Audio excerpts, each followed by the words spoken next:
I appeared. Testing, testing. Okay, that works. One thing I forgot to do is I forgot to open up chat. So, second.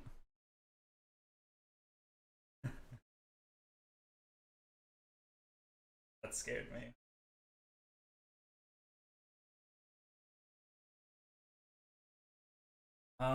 Sorry. Us.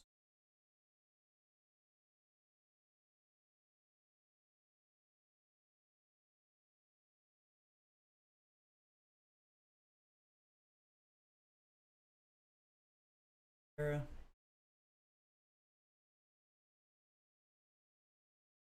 my chat bubble go? God.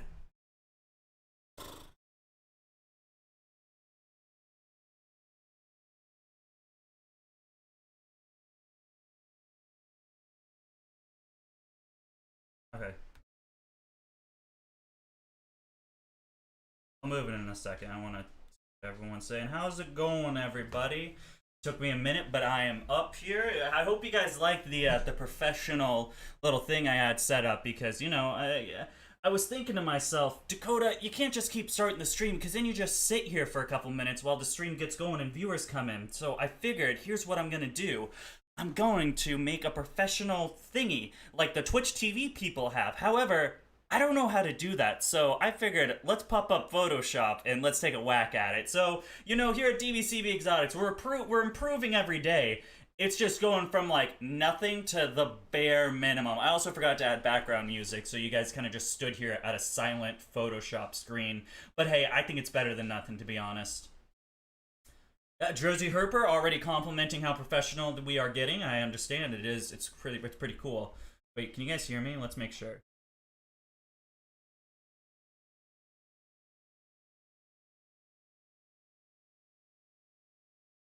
Testing, testing. You guys can't hear me? I got my thing going. I mean, it says it's good on my end. Yeah, Cody says I'm good, so. Alright, let's see what the chat says. Now that I know you guys can hear me. Yeah, I've never put the Photoshop thing down. I don't know. Sometimes you want to learn new things. Photoshop it is everywhere, dude. There's so much shit to learn on Photoshop. I don't know, man. I'm always trying to learn new things. Yoshi Chungus already coming in. Let's get this started. What are we after now? Oh, Yoshi, we're gonna get that in just a second, but thank you so much. Oh my god. Okay, I have a paper and I have a pen. Wow, you see what happens when you don't clean up after yourself? Stuff still is here. From how long ago was that stream? I don't know, like a couple weeks at least. Alright, we got Yoshi in... Okay. $5 CA. Good stuff, Yoshi. Good stuff. I'll get into that in a second. I just want to, I'm just gonna skim through the comments of what we had while I was here. While I wasn't here. Awesome. Stream starting soon. I love how it's a sad face. Is there not meant to be sound? I forgot to add background music. Okay, to be fair, dude, I woke up like 45 minutes ago. I don't know why I put these streams to go at noon, because my ass wakes up at 11 to noon. This is usually my time. I stay awake until about 2, 3, 1 in the morning, and I don't get up till around 10, 11, or noon. So I'm like frantically, I have to drive to the building, it's pouring outside, I'm like, none of my stuff is set up, this is in my bedroom, so I have to like bring all this into this, set it all, I don't know, man. I just gotta stop. So yeah, I apologize about the professionalism, but for me doing it in like 30 minutes flat, I think it's a pretty good job. That Photoshop, I made that.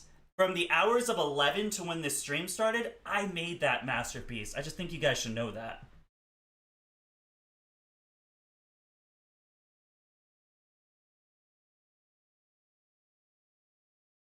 Okay, so I got everybody. Everyone can hear me. Good stuff.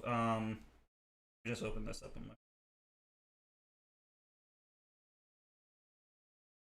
Alright, cool. Okie dokie, folks. How are you doing today? My name is Dakota, and this is the Dakota Burke TV podcast. Let me just make my screen written. We'll make it like this big for right now. How you guys doing? So today, like in every pod or every live stream that I have been doing, there are no ads. At least I hope there are no ads, unless YouTube automatically put them there. However, we are not going to put any ads in this live stream, so you can go back and watch this at any point in time. All I do ask, if you would be so kind, and if you are able to, super chats would be incredible. Remember, all super chats go for things that go towards the animals, whether that be enclosures, actual animals themselves, except. That's how professional I am, etc. This week we are trying to update the Quince Monitor's enclosure. So what we are going to do is we are going to be building a complete custom background, water feature, things like that. So I'm going to be taking an old 90-gallon enclosure that I have just sitting in my building room. I'm going to bring it back in here, set it up in the living room, kind of like how I got to turn the lights on back there. You see how Rex's lights are, or his background is? Like, it's got that cool stone finish with the shelves. That's what we're going to be doing with the Quince monitors, all that stuff. All super chats will be going to that, all the materials and things I need to make that happen. Of course, as in the last Chameleon super chats, we will be having your name hosted if you do donate any money. Other than that, let's get into the stream. As soon as I try to fix this. Like, I don't want it to be that high, but it won't.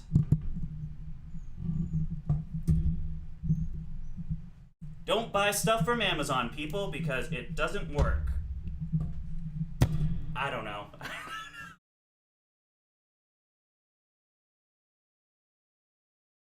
Wait, is it lag? Let me know if it's laggy for anyone else before. These streams always take like 5 minutes to get started because I need to like. So right now I'm uploading. How long does this video have left? All right, so this is like 17 minutes left to go before. So let me know if I need to pause this draft. It's not a reptile room tour, I just set it to stupid stuff.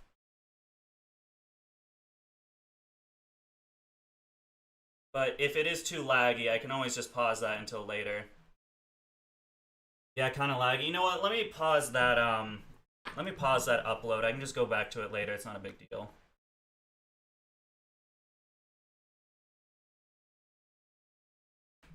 You know what, I'm just gonna close out the whole window. Hopefully that fixes stuff. Let's see what that. What are these FPSs at?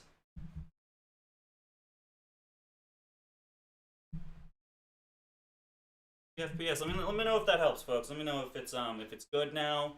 Gets a little bit better.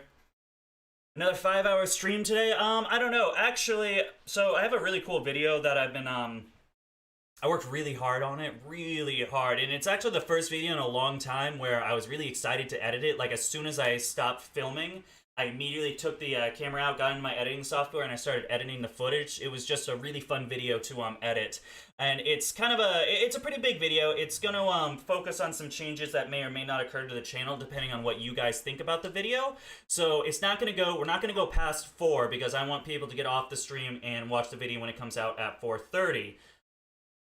If the video gets uploaded, because now it's not uploading. Probably should have done it last night, but you know me.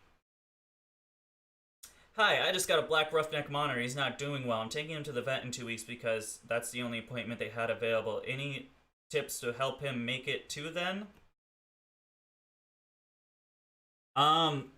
I mean, what's wrong with it? I guess that would be the biggest concern. Is I have no idea. Like, is it not eating? Does it look emaciated? Does it look dehydrated? Is it not basking? Is it hiding all the time? There are a plethora of questions. How's your Argus girl doing after the attack? She is totally fine. No problems. Sorry, I don't drink coffee. I drink Coca-Cola sodas in the morning to wake up instead of coffee. I know it's fucking weird, but that's just me. So the Argus girl's okay. There was no severe issues. It was totally like, my god, dude. So they've been like huffy puffy in the past, where like the male chases the female and then they get over it, and that's happened probably 2 or 3 times within the span of the year, and I've never had any issues with that. But today I walk in and I hear the huffy puffy. I'm like, okay, what's going on? So I open the enclosure. And the male just has the female, like, literally, he's like this on her, and he's like, "Rrr," and I'm like, bro, and, like, not even gloves or anything, dude. I just, like, go in barehanded and just whack the male, and I'm like, boop. So now I got this fucking, I don't know, he's like 3.5 feet, like, he's probably Yeah, he's probably about this big at this point. So he's like squirming. I have to like hold him. I try to get his hind legs down because he likes to scrape, and that just cuts up my hands. And so I just have him like in the little tegu taming walls that we have. And it's not gonna hold him. He's significantly larger than Hobbs, so he can climb those walls. It was just a it wasn't a video I wanted to do. It like the whole video idea I had going up there was not that, and so it was a pretty crappy video. I'll be honest. I mean, I was freaking out the whole time. I was so worried. I'm like, oh man, what is gonna happen to this Argus? Like, if I lost that Argus female, I would be so upset. And funny enough, I mentioned in the video. I'll talk a little bit about it now. I immediately thought about probably 2 days ago. I was thinking like, what am I gonna do for a more permanent setup? I want to make a super large enclosure with a divider that I can then just like some sort of gate system. Or, Husky wants to go outside, but it's literally pouring rain outside. Like, it's thundering. So, I don't know what the fuck he wants. I'm not gonna put a Husky outside because he gets wet and then he smells bad. So he has to stay in. That's why he's whining. Welcome to Husky life. Yeah, a wall with a divider and then maybe like a little, like a latch door so like the female can go in and out as she pleases. So if the male does start doing that where he's like huffy puffy, she can just scoot in. I'll make the door just big enough so the female can squeeze in, but it's too big, too small for the male to get in because the male is already significantly larger than the female. And she's just going to continue that. The male will probably max out at a little under 5 feet, where the female won't get much bigger. She'll probably end up around the 4-foot range. But even length aside, they get much girthier. The males, of course, get buff and huge, where the females still stay pretty slender.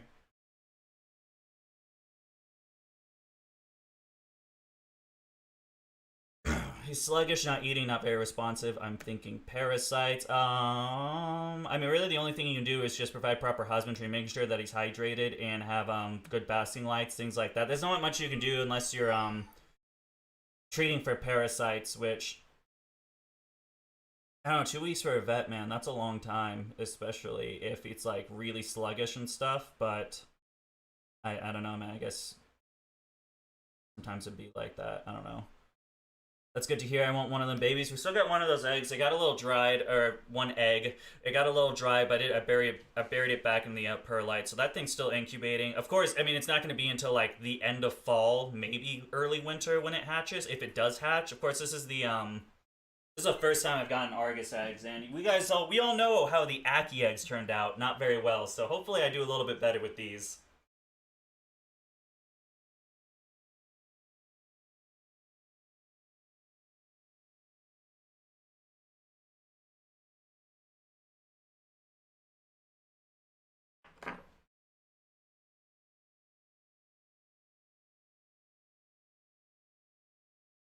Oh, that was weird. I keep my phone here so I know like if something's going on with the stream, and it just said it ended, and I was like, oh, have I been talking for like 15 minutes and no one's been listening? Fantastic. Thinking around with Coke in the morning, of course. Good stuff, good stuff. When I got home, he was very alert, active. Oh, dude, Jersey Herper, I'm so sorry. My bad, man. I totally forgot to write your name down. I'm so sorry. First thing in the morning, I'll get better. Jersey Herper, 99 cents. Thank you so much. Old Kodo, you handled it very well. I think the video was still good. It's awesome that you know what you're doing and could separate them before something went wrong. Yeah, you're talking about MAM Exotics. You're talking about Mike's monitors. He has some really cool stuff. I love his Coming Eye monitors. I really go back and forth with what other monitor species I want to breed. I think, for the most part, we are staying up here. I don't think we're moving down south like I originally planned, or what was like a plan or scenario. So I think we're gonna stay up here, and I really wanted to do water monitors, but the fact that Kevin's like an hour away from me, just it makes me think that my water monitor project really wouldn't work out that well. So I think I'm gonna pass on breeding water monitors. I think we're gonna get one Coming Eye as a pet, just because I think they're absolutely gorgeous, and I think we're really gonna stick with quince monitors. I think I'm gonna create a large quince monitor colony, because I can't get enough of them, man. The quinces are so cool.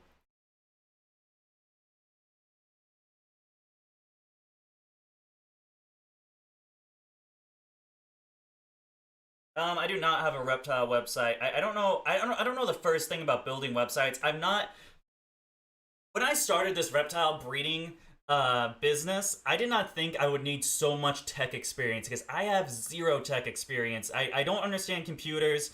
I have my phone down, which is why I edit through my phone, things like that. So I don't know, man. I'll have to figure out how to build a website. I don't have the money to pay someone to build it, so it's just a matter of time. It's like, when do I have time to sit down and figure out how to build one? Because that's pretty much where we're at. Ever seen the Just Lizard Things channels? Pajamas is an amazing monitor. She's the Gold's Argus hybrid. Just Lizard Thing. Look it up.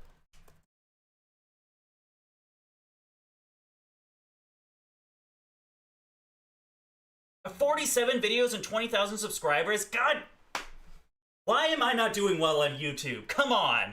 I have 350 videos. I'm upset now.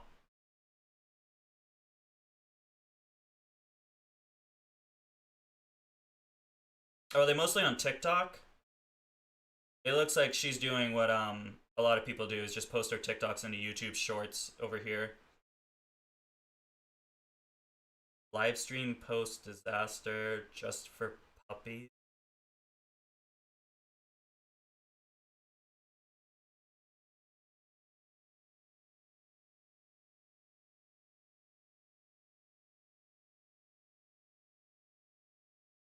Sorry, I'm just like,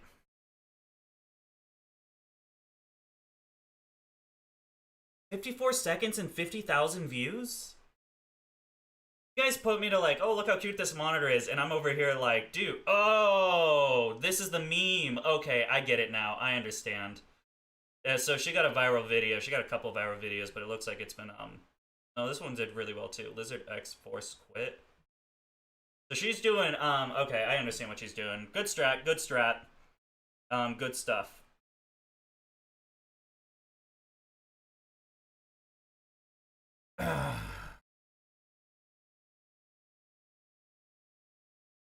He does the tripoding thing, but he just stays in that position. You can poke him. It's as if Lizard X had stopped working. Is that this one? Is that what that one is? Yeah, man, I don't know. My Argus is tripod quite frequently, but they never stay in that position. It's always like, if they hear like something loud, or if they hear me coming in, like as soon as I walk into the enclosure, they'll both like stand up and see if it's me or not. Easy to treat for basic parasites on your own if you want to start for the vet appointments. It's out.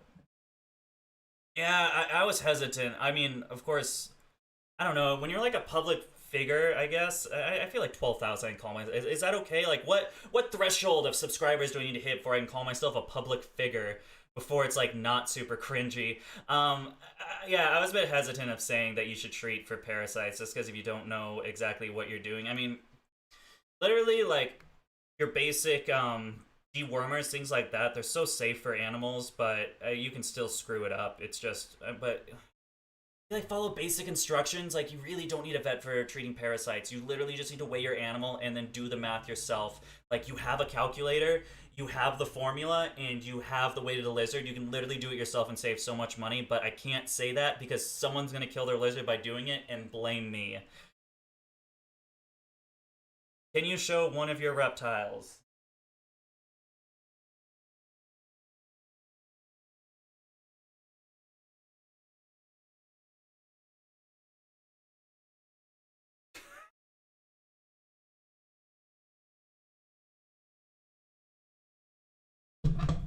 Chat completed. Next chat. Hey yo, have a good stream. Gonna stay, but at work. No worries, no worries. Mertens water monitors are pretty cool. Mertens water monitors are pretty cool. I enjoy Mertens. I'd probably want to get the larger stuff. I don't know. I think there are I think they're cooler. I think some of the other water monitors are cooler than the Mertens, but I'm not saying Mertens are lame. Mertens are already cool monitors in of themselves. What's the size difference between an adult quince and an Argus? I don't know how to like. When you say like 5 or 4 feet, you don't see much of a difference. But like, let's look up adult Argus. Oh, Dakota ranking and search for Argus monitors?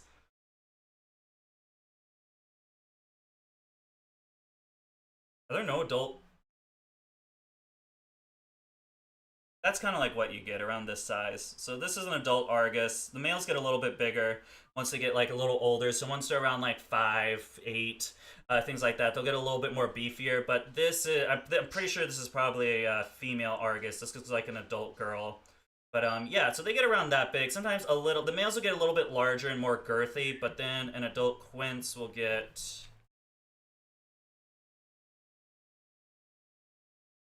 Dakota ranking in search for Quince Monitor too? What? And yet I have like no views comparatively speaking? Actually, no, I have good views. I guess Quince and Argus Monitor. Oh fuck, I've like flooded this. Here we go.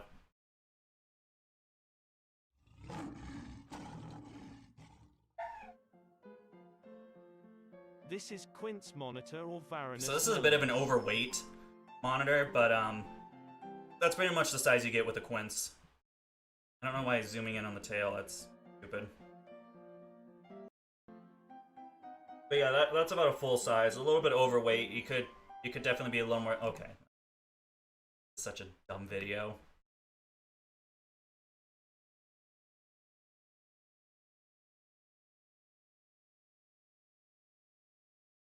Fortis Wormer. 2021, you don't need tech experience to set up a website. I need tech experience. You know what? If it's so easy, Lacart, set me up a website. If you were over here trying to rip Dakota a new one on his own live stream, set me up a website. Prove me wrong, because I think it's actually pretty hard. And or time consuming. I guess it could be easy, but if it's time consuming, that's another issue of mine. I don't really have much free time anymore.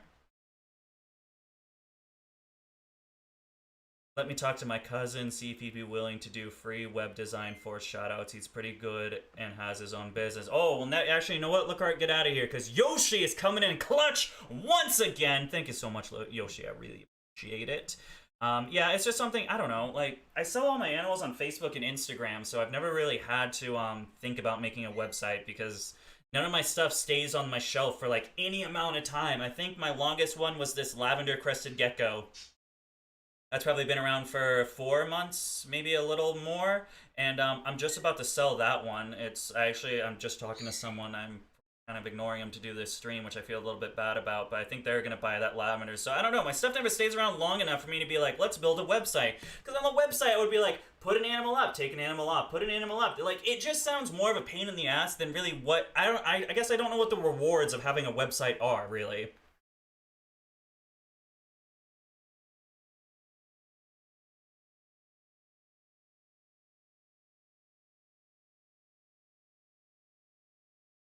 Specifically recommending the ones from reptile places with instructions, Dakota. What's good, man, Chris? How you doing? How's it going? Not showing on your screen. Watch any videos from the Rose City Reptiles. Yeah, I really enjoy Rose City Reptiles. I think Rose City Reptiles started, so of course there was a new era of reptile YouTube when me, John, and Adam entered the scene. Some new guys just doing it up, making cringe YouTube videos that, actually, you know what? No, because Adam had a fucking DSLR camera. So Adam's YouTube channel was still like pretty good, even though he just started doing it. Of course, him being as a comedian, I feel like he had not only more stage experience, but also better production value. So he was already like a bit of a bigger level. But I think it was us three, and then I can't remember his name. Rose City Reptiles. I think it's Josh. Rose City Rep. I haven't talked to him in like I don't really talk to him that much, to be honest with you. But yeah, I think he started like a couple months before us three. And yeah, he's been killing it. I enjoy his YouTube videos. I've actually been watching a lot for what I'll be talking about a little bit later in the stream. But yeah, Rose City's a pretty cool dude. Joey's his name. God damn it, it's Joey.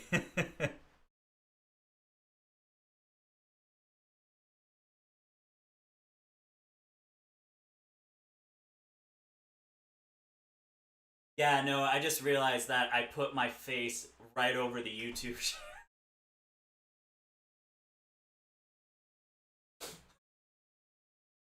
10 out of 10 stream, guys. 10 out of 10. Oh my god. I work tech, pay me. Super Space or one of the other ones with literal presents, pre-mades are for people like you. I guess I could just get a Morph Market page.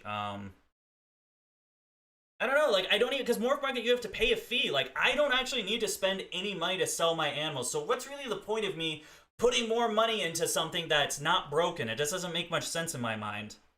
Love your videos. Hope you're having a good week, homie. Thank you so much, man. Yeah, it's an okay week. It's okay. It's, I don't know. Is any week ever going okay for me? I'm not too sure. How's it going, Alex Agamans? What's up, my guy?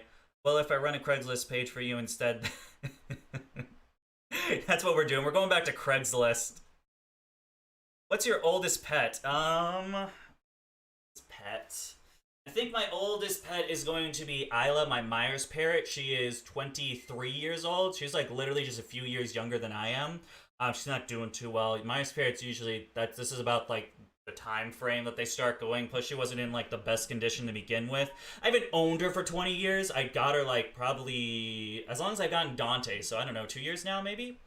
And yeah, not a good situation, but she's just chilling with us for now until with, you know, what remaining of life she has. But she's cool. She's like super blind, but just in one eye, so whenever she perches like this because she can't see out of this eye. And so you can like, she's like super afraid of people. So if you like go like this, she like freaks out, but you can like do this on this side and she like doesn't react whatsoever, which I think is pretty funny. I don't constantly do that. I think I need to put that out there. Pretty much just watch you, Adam, and John as for more the pet side. The larger breeder side, I watch Kevin and Brian. Yeah, I'm open to make that switch from the pet side. Archie, calm down. I'm open to make that switch from the pet side to like the Huskies, man. They'll drive you insane. They'll drive you absolutely bonkers. I swear to God. Yeah, I'm gonna make that transition from being like the pet side of YouTube to going into the actual like breeder side and doing like more cool stuff around that versus just like, what do you do for a crocodile skink? What do you do for a tokay gecko? I think I've made enough of those videos at this point. The point is that people who like to get stuff from you specifically will get notifications, emails, updates when you have animals in. It's benefit for customers, not you. But they could just follow my Instagram and Facebook. Lacart, you're not making any sense, my guy, because you're still getting the emails. It's just from Facebook versus just a website. No. You know what? The more you talk, the more I think a website is not actually... I think websites are a scam now that I'm really thinking about it. And they'll have a single page they can just look at and know instantly what's available, what you're working with. You mean a single page? Like my Facebook page?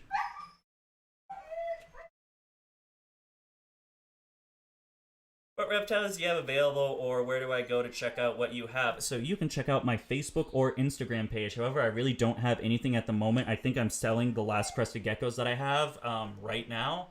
Oh my God, you know what?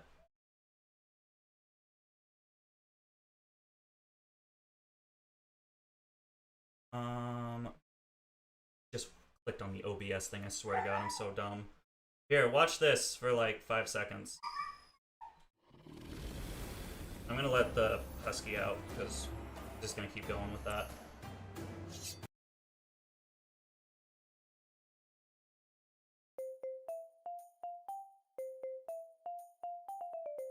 Oh man, NBA Finals. Good morning. Okay guys, enjoy, I'll be right back. I'm in Chicago. I'm so sorry I put it on this. And I'm about to walk down. I'm in the hotel next to the convention center, so I'm about to go there, and I can't wait to meet you guys. I can't wait to see some awesome animals, lots of friends, and film some really cool stuff for you guys, and possibly buy a gecko or two. I don't know, I always come home with something, so we'll see. But yeah, I'm about to go film the long line that is waiting to get into the show, so this will be really cool, and I can't wait to meet you guys. This is going to be an amazing weekend. Let's go!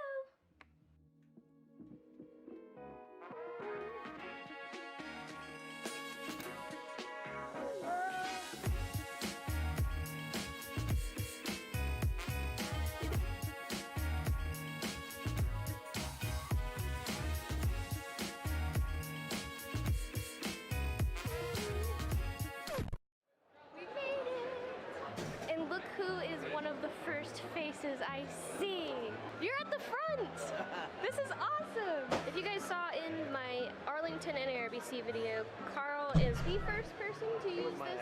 It was your idea. So he's got these awesome display cases that keep the geckos fired up and in a dark environment. So whenever the potential customer comes up to open it, they can see the gecko in its fired up state. It's really innovative and a great idea. That guy's awesome. Might have to get another gargoyle. Oh my gosh, how can you sell these? They're so awesome. I would just hoard all of them. Wow. Something beautiful. A new line I'm working with, trying to. Yeah, not many orange ones out there. I'm hoping they stay orange. Yeah. I think they will with the parents they have. I'm always like so overwhelmed whenever I first get in here because I don't know what to look at, so I'm just gonna walk around and see what speaks.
Did I fix it for you guys? Are you good? Did I lose a bunch of people? People are coming back.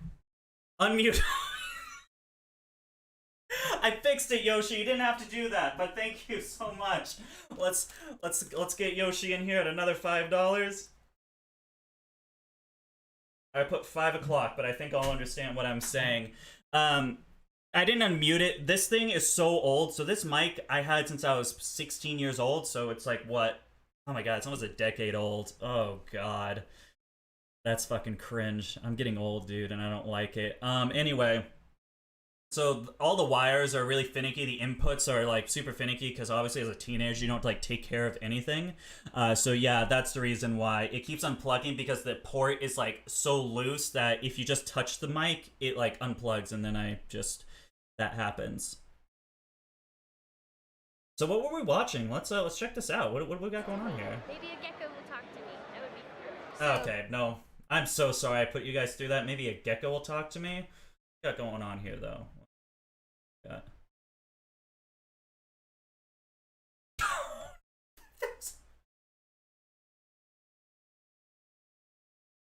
Is this what I gotta do for you guys? Is this the type of content you want? Do I have to start saying geckos will talk to me to get subscribers? What do I do, folks? YouTube, give me an answer.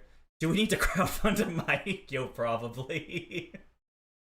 Yeah, honestly, I think I'll have to get a new mic eventually. They're not that expensive, like $100, but I don't stream very often, maybe once a month, so I can kind of make do with this. Whereas, like, I'd like to get a different lens that is obviously the biggest thing that we're gonna get, and I'm actually gonna get it really soon, is an STM lens. So I know you guys have been asking me all the time, Dakota, get a gimbal, get a gimbal. Actually, where is my gimbal? Actually, I think it's in the other room. I don't have it right now. I was going to show you my gimbal. I actually have a gimbal. It's still shaky. I'm going to get an STM lens, which actually,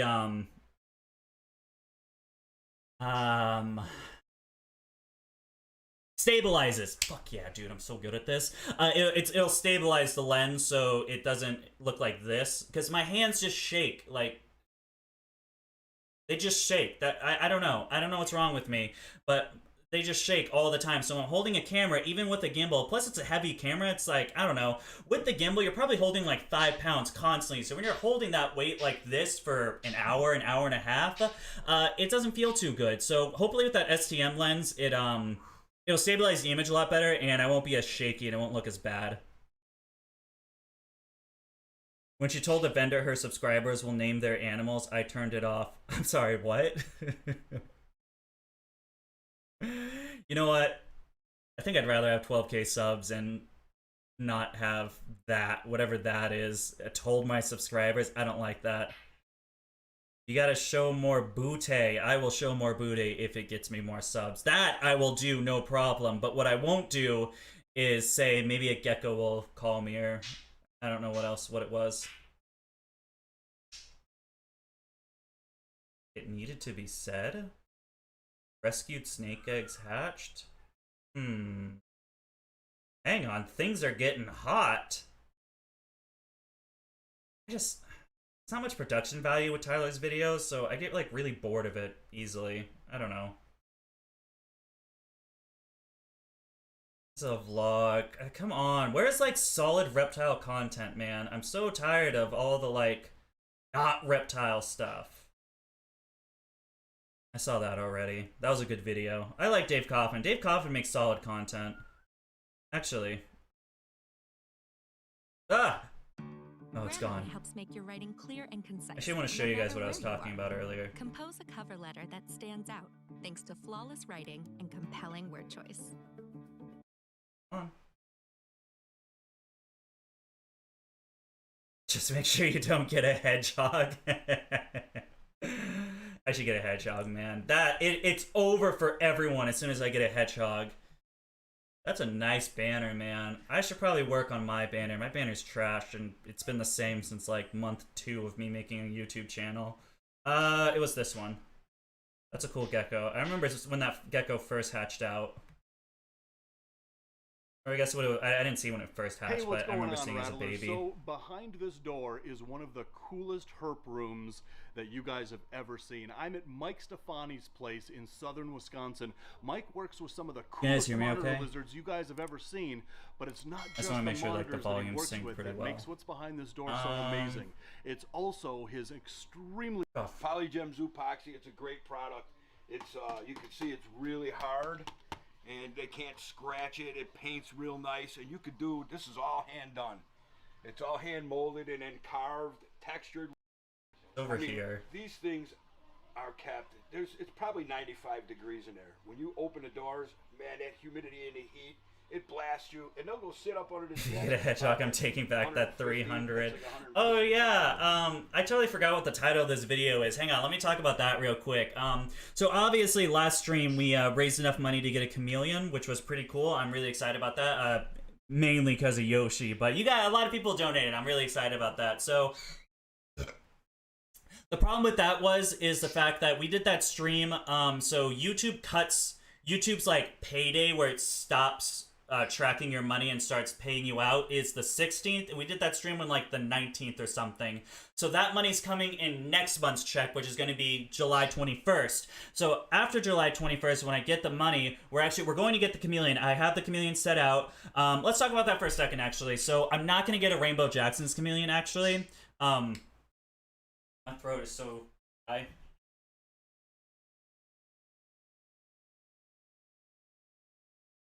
Bird, that is a cute bird. After thinking a lot and doing a lot more research about the Rainbow Jacksons, I've come to 2 realizations, and one of them was actually talking to a couple of other keepers that kept Rainbow Jacksons before, names I will not name, but they're talking about the Rainbow Jackson chameleon, saying that it's really not a good animal just because of the fact that they're imported. They're really hard to get acclimated, and most of them just kind of like, you know, that's kind of the case with a lot of them, and especially with Jackson's chameleons. So Jackson's chameleons need a really cool night drop. it's like a necessity. It's not like something you could do that's like beneficial for them. They like have to have that night drop in order to continue to thrive inside captivity. And that night drop is somewhere around 60 to 65 degrees at a maximum. None of my rooms get below 65 degrees. None of my rooms get below 70 degrees. Like in the coldest in winter, they don't drop below 70. So that just wasn't, I couldn't do that.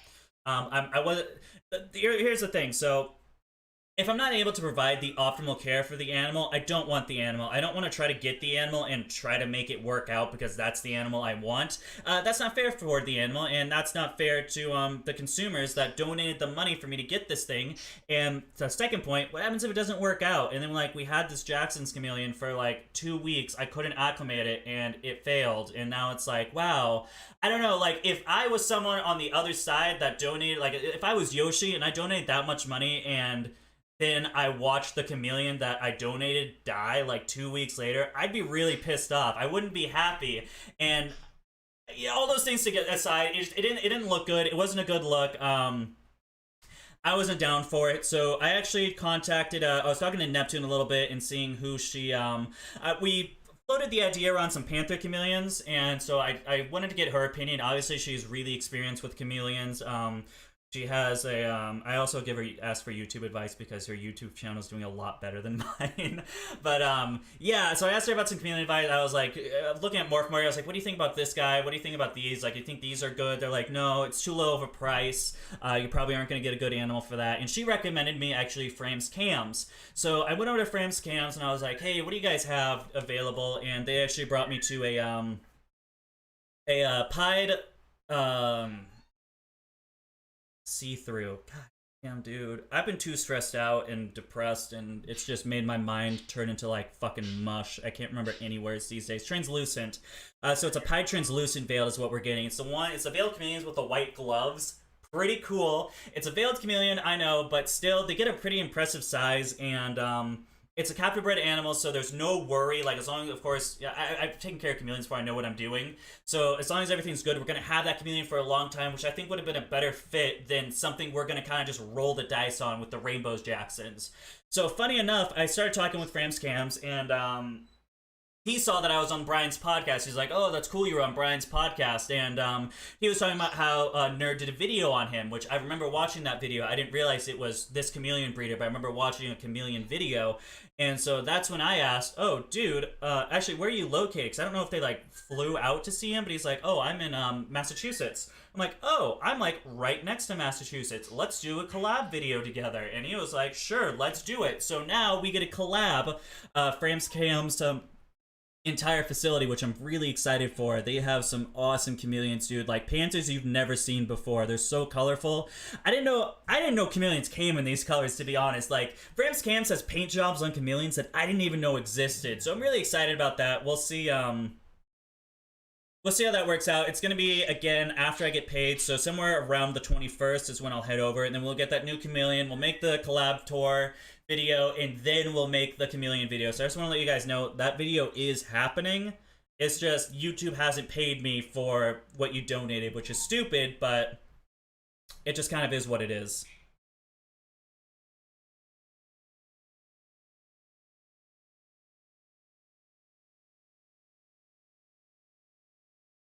What made you get comfortable with being in front of a camera? I did it a lot. So I think I'm up to like 356 videos now. That's a lot of videos, dude. So I don't know, like if you're trying to get comfortable in front of a camera, just keep making content. You're gonna suck at first, but you just get a little better each time. I'm just gonna say stereotypical things that really did help me out. Every time you make a video, rewatch the video and name one thing that you want to change about that. So it's like if you're talking too fast, if you're talking too slow, if you want to pronounce better, focus on that one thing and get that thing down, and then move on to the next thing. And then before, you'll be as good as talking as me, Dakota.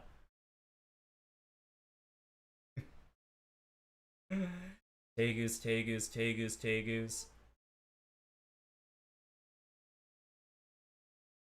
Is Yoshi coming down from Maine? Oh yeah, for the Rita thing. The Rita thing's gonna be tough now. I have been trying to figure out, so if we stay in New Hampshire, that means if we're staying in New Hampshire, that means that the Ritas will need some sort of shelter because obviously it snows heavily in here and it gets really cold. They'll need some sort of shelter in like the dead of winter, you know, February, things like that. So I'd either have to build some sort of shed or get a barn. But if I got a barn, I'd rather put large animals in it, like, you know, alligators, caiman. I really want an Aldabra tortoise. I think Aldabra tortoises are really rad. Ever since, especially after the Reptarium visit, seeing Matilda, I'm like, yeah, I really need an Aldabra. But I think I'd rather like heat a barn and put those animals in there rather than like a bunch of Rias. So I'm conflicted on what my next step is as far as the Rita launch goes.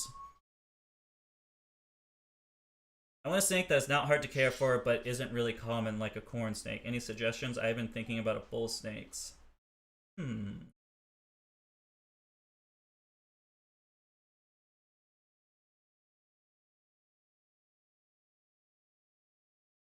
I get a carpet python, like a solid jungle. Their care is just like a ball python. It's like really not that much different, and they're a lot more hardier than ball pythons and a lot more forgiving. I mean, my jungle is like a garbage disposal. She's never refused a meal ever. So worse at talking than right now. Oh. Any breedings of tegus, you should buy a red and blue and see how they compare hognose.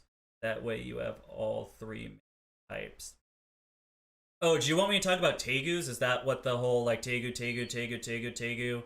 Okay, so I've mentioned it a couple times in videos, but I'll mention it here as well. I am going to start a new project with tegus. That is going to be one of my final projects in this facility until I start moving into either actually get a larger facility that is able to well, I can keep the facility I'm at if I make more money where I can utilize the downstairs. The problem is it's an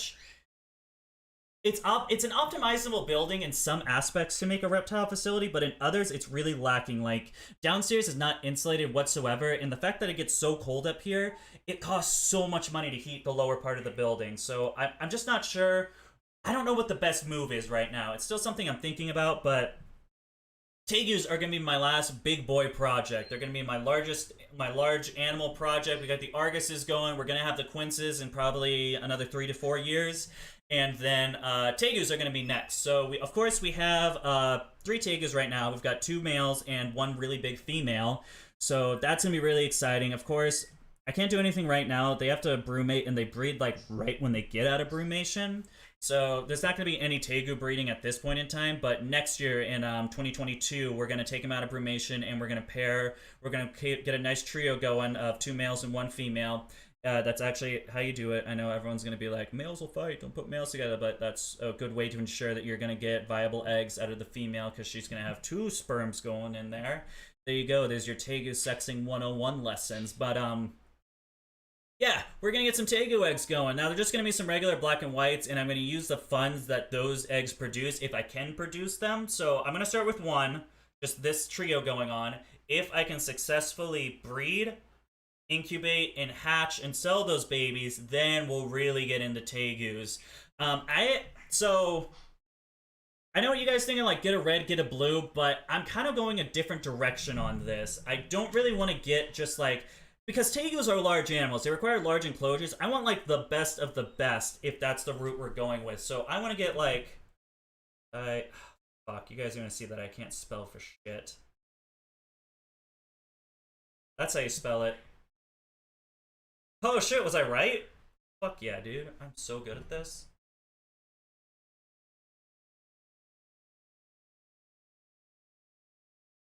This isn't showing me what I want. Let's go to Morph Market. I'll show you guys what I'm talking about.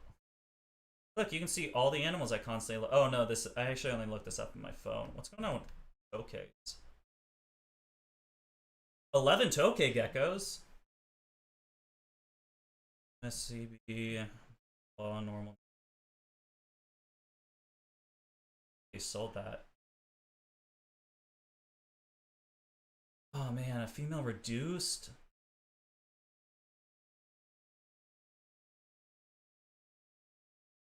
I really want a female reduced pattern. That is, I can't do $400, but to figure something out with that. Maybe I can trade Denise because I really want a female. Hey, Ravishing Reptiles coming in at 669. Thank you so much, man. I hope. Good stuff. Thank you so much, man. I really appreciate it. Let's go back. Let's do what I got here first. Sorry, Tokei's always like, hey, let's look at this actually. Where are the Tegus?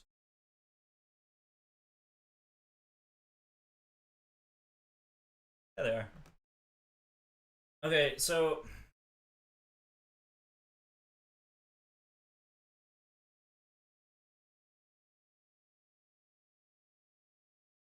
really, 100% het albinos go. Okay, this is what I don't understand. The Tegu market's confusing to me. Oh, this is a trio project. That makes more sense. Okay, so this albino Tegus go for like 2 to 3 grand, right? Why does 100% hets go for 500? Hets should usually, like 100% hets should go for half of what the actual visual of that gene is. So I don't understand Tegu people. Why do you market yourself like that? Fuck are Mystic Blues. Ooh. I'm definitely gonna get an albino. I think albinos are rad. What? What? This literally happened while I'm trying.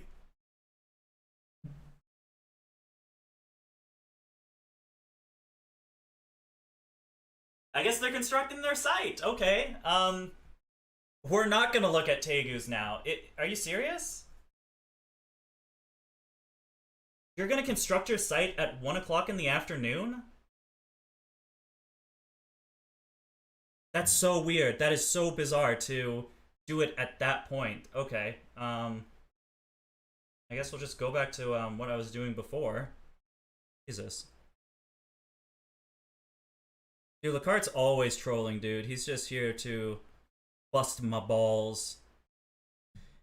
Any breedings of Tegus? Oh, I read that. Blah blah blah. If you ever had snakes and started breeding, I'd want to do hognoses. I really love those little guys. Oh, if I ever had snakes and started breeding, hognoses are cool. They're wicked profitable business just because the space that hognoses take up are small comparatively speaking to other species. Crap. Keep watching this. I gotta go grab Archie. There's another one, smaller, and then of course this is like their lay area. You can see this crevasse I created here. Yep. They go in there. This is all insulated board, so it's hot and humid in there. And for Mertens, I mean, these things are kept. It's probably 95 degrees in there. When you open the doors, man, that humidity and the heat, it blasts you. And they'll go sit up under this basking spot that's 150. That's like 155 up there. So yeah, they love it hot. Wow, real hot. All right, so let's move on to this next enclosure here. This is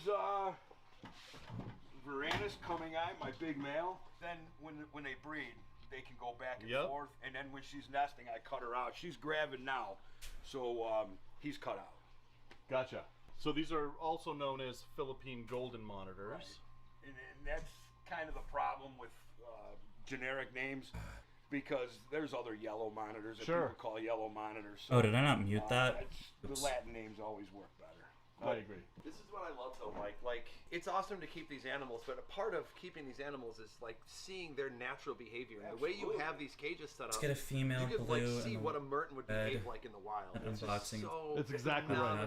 Cool. As much as the animals I'm impressed with, their behaviors in a naturalistic setting. I mean, of course, the stuff. Come back to this in a minute. I'm getting questions. Wait, can you guys? Yeah, I mean my mic's on. You guys should be able to hear me. Although no one's commenting. Second, I don't know. Get a female blue. In the future, are you going to expand breeding products or add different breeding projects? I'm going to start expanding. I don't know. I constantly want more stuff. Like there's more stuff I want to work with. I want to be like an ace of all trades. So I don't want to be boxed into one specific thing. So I have a bunch of different passions. I just have a passion for reptiles, not really a species in general. There are definitely more species that I'm more adept to like enjoying. Of course, tokay geckos being a big one of them, but yeah, definitely, especially with tokay geckos. So right now I am working on. I'm gonna have to sell some of my crested geckos. I'm really bummed about because I was gonna hold all of them back. They're all like these. This is like my best Dalmatian crested gecko year. I mean, the spots on these babies that are like this big is incredible. When they become adults, like I don't know, man. I really wanted to keep them, but I really want to move on to other or expand on other projects like tokay geckos. So I think what I'm gonna do is I'm gonna sell a few of those holdbacks, and my big plan for tokay geckos right now is get the tokay gecko room put up again. I have an 8 foot by 4 foot by 6 foot tent that I need to refurbish, get the lighting, heating, ventilation, things like that, getting that going, and then we're gonna move all the tokays that are right here back into the building. Inside that tent, and then what I'm going to do then is I'm going to talk back with my importer, my Florida importer, and I'm going to do a complete importation of just female normal tokay wild caught. So there's a threshold, a certain threshold you have to hit, like a monetary threshold before she'll ship them to you. So I'm probably going to end up with like 12 female normal tokays. Oh my god, look how cute this fucking coming eye is. Yeah, so that's the game plan right now. We're going to get a large group of female tokays. We're going to set them up, acclimate them, deworm them, things like that. And then we're going to have... Because right now we are super male heavy. I think we're down to... 1, 4... We have 4 ready to breed females. 1 and... Oh, I guess oddballs also. So we have 5 ready to breed females, and then 1 super red that is female that is not. And then we have 1, 2, 3, 4, 5, 6, 7, 8. We have 9 male tokays, which doesn't make much sense because I'm getting a lot less eggs than what I'm using to feed. So we need a lot more female tokays going. I pretty much, the way I'm going to set this up with those tokay geckos is a couple of tokays are always going to be breeding. So I'm not going to have a huge tokay gecko season where I get, you know, 10, 12, 20, 30 tokay geckos. I want to have tokay geckos available year round. So a couple eggs pop up here, a couple eggs pop up, a couple of eggs pop up. That's kind of the strategy I'm going to go with now with my tokay geckos. So I'm excited about that. But it's just a amount of getting the funds necessary and then the housing necessary. It's a bit of an expensive expansion, so I don't know when I'm going to be able to do that, but it's definitely something that I'm thinking about. At least at some point this year, I need to get these tokays and get them breeder ready for next year, and that's when we're going to start this mass tokay expansion. Female reduced challenge, yo, for real. 400, man. I don't know if we could do 400.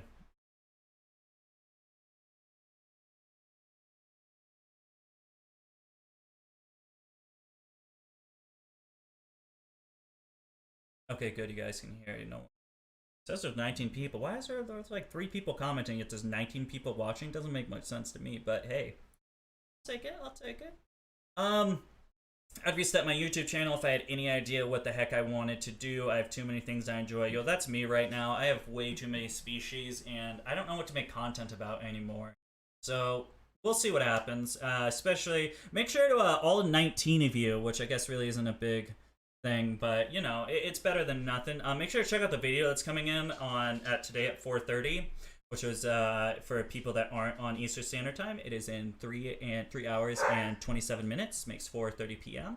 What you guys can do is we're going to be asking the big question on if I should make a shift in the channel in the filming style and how I'm doing things. I did not mean to press play on that.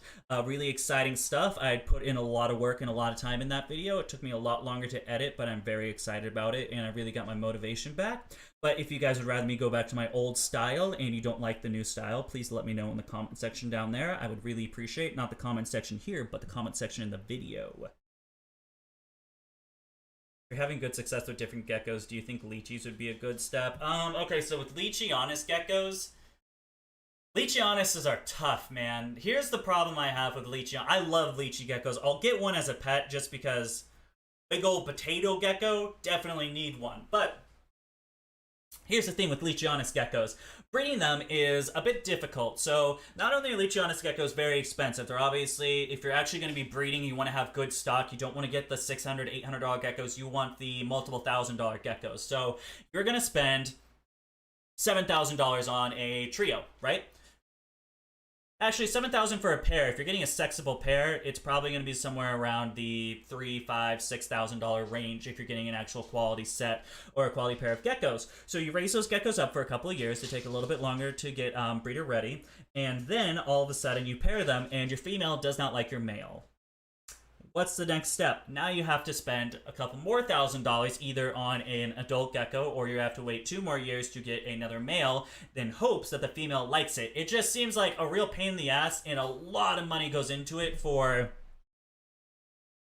The risk doesn't outweigh the reward in my mind. I'd rather work something that I have a better understanding at, and something that seems to be a little bit more clear-cut than, like, my Leachianis female doesn't like my male Leachianis gecko, so... That just doesn't seem like something I'm too interested in as far as like a breeding standpoint.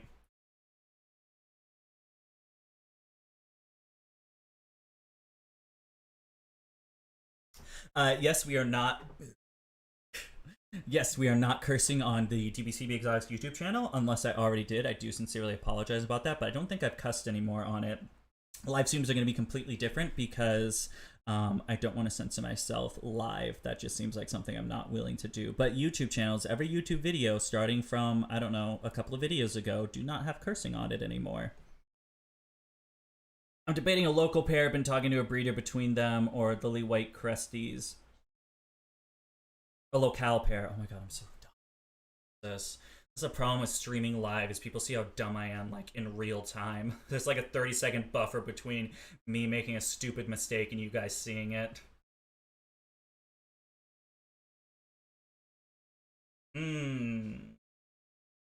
That's a tough one, my guy. So, I guess it really depends. Like, I think it depends on reputation, really. So, crested geckos is such a saturated market that, like, if you don't have a good, foot in the market with the crested geckos, that you're gonna have a really hard time selling those like $1,200, $1,500 lily whites.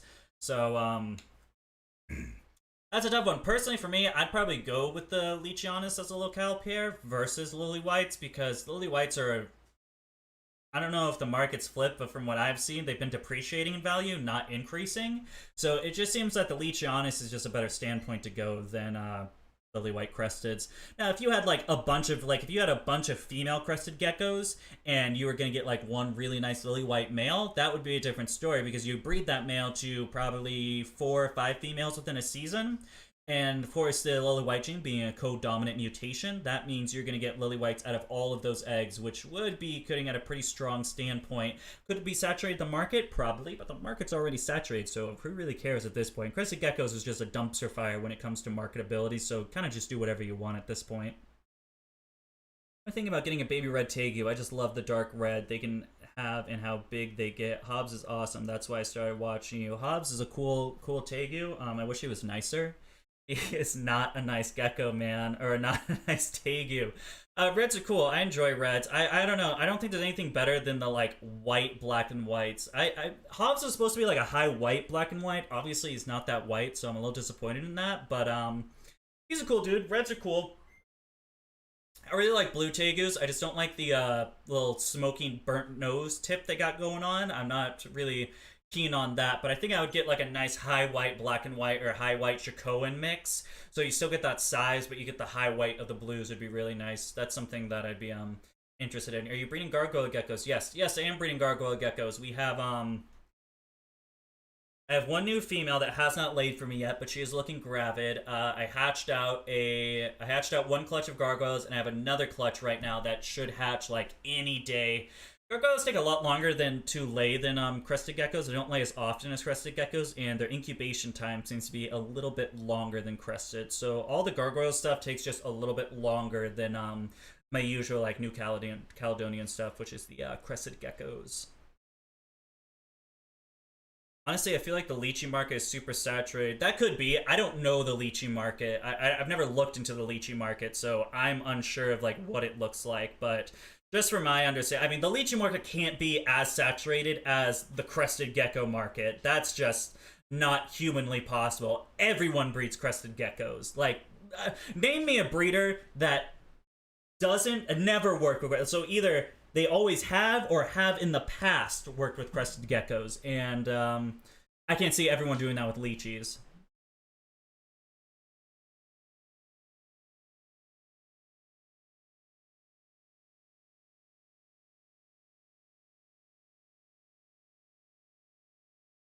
Yeah, I don't know. If I were you, I'd choose Leachianis instead of lily white crested geckos.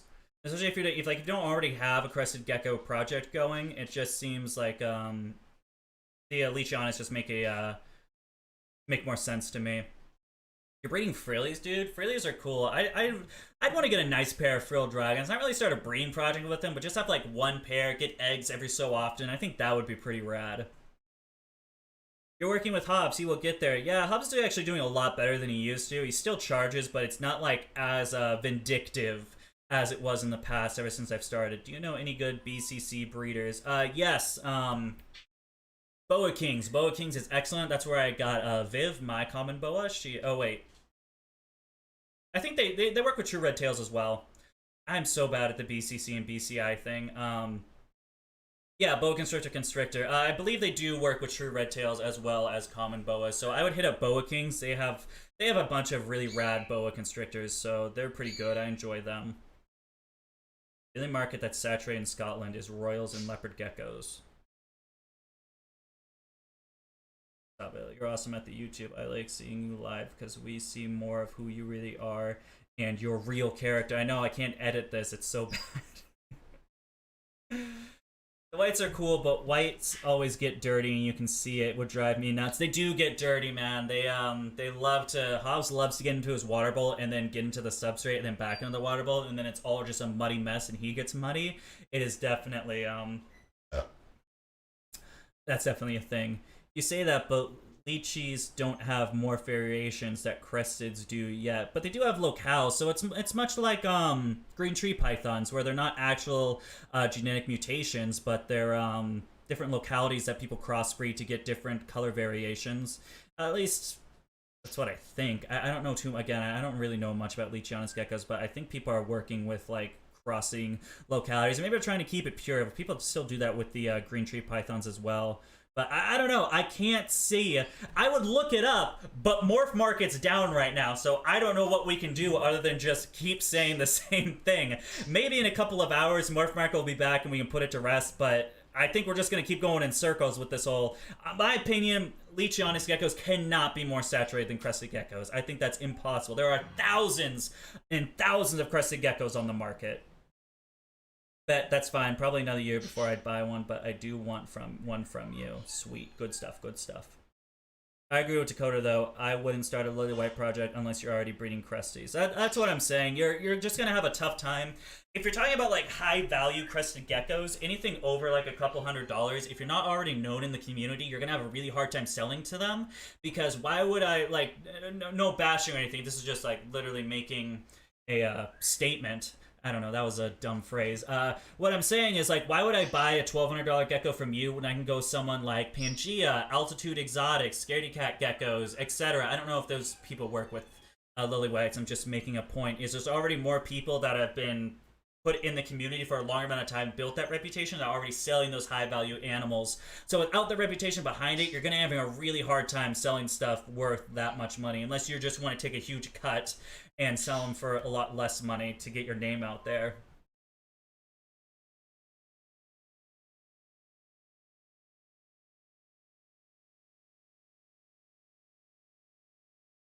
I hope it goes good, man. Frillies are awesome. I absolutely adore my frill dragon. Pink tongues are cool too. I like pink tongues. I like how they have the blue tongue in the beginning, and then it turns pink, and it's like, what? It's incredible. Do you think breeding beardies is worth it at all unless you have a huge stock? So I do not think breeding bearded dragons is worth it unless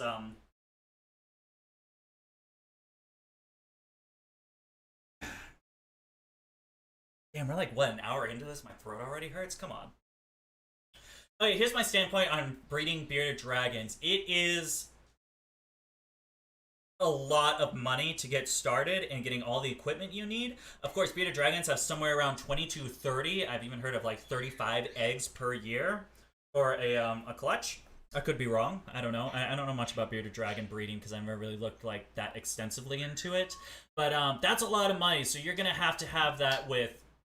You're gonna have a large enough enclosure if you're gonna cohab for that first couple of months, and then if you haven't sold the animals, if the animals just become ready, all of those animals are gonna need separate enclosures, UVB, heating, bugs, greens, it just sounds like a huge pain in the butt for like the money that you're getting with it. I don't know how much bearded dragons cost anymore at this point in time, but it just doesn't seem that worth it. Now, with that being said, I might start a bearded dragon project, primarily with who I'm working with. I work with a local pet store. I don't know if this still works. I like, they came to me with this idea, but I kind of just put it on hold, and ever since then they've changed like 3 managers, so I don't know if like the new manager would be down. But I was working at like a contract with this local pet store stating they would buy all of the bearded dragons I produced for a set amount of price, so like a lump sum. So basically I would breed my pair of bearded dragons, I'd get the eggs, and then as soon as they're ready, they would all go to this pet store and I would make X amount of money.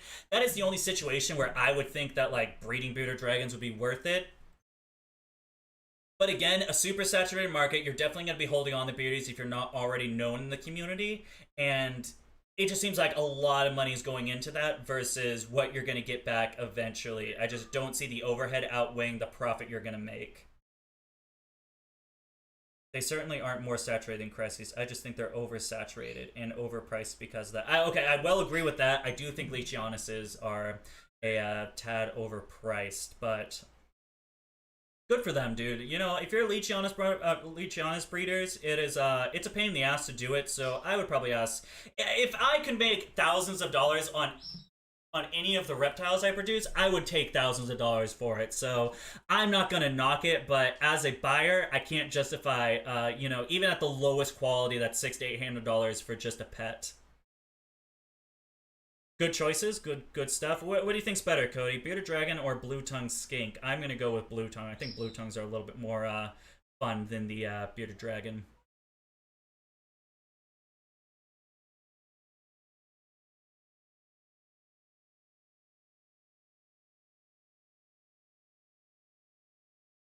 Oh, okay.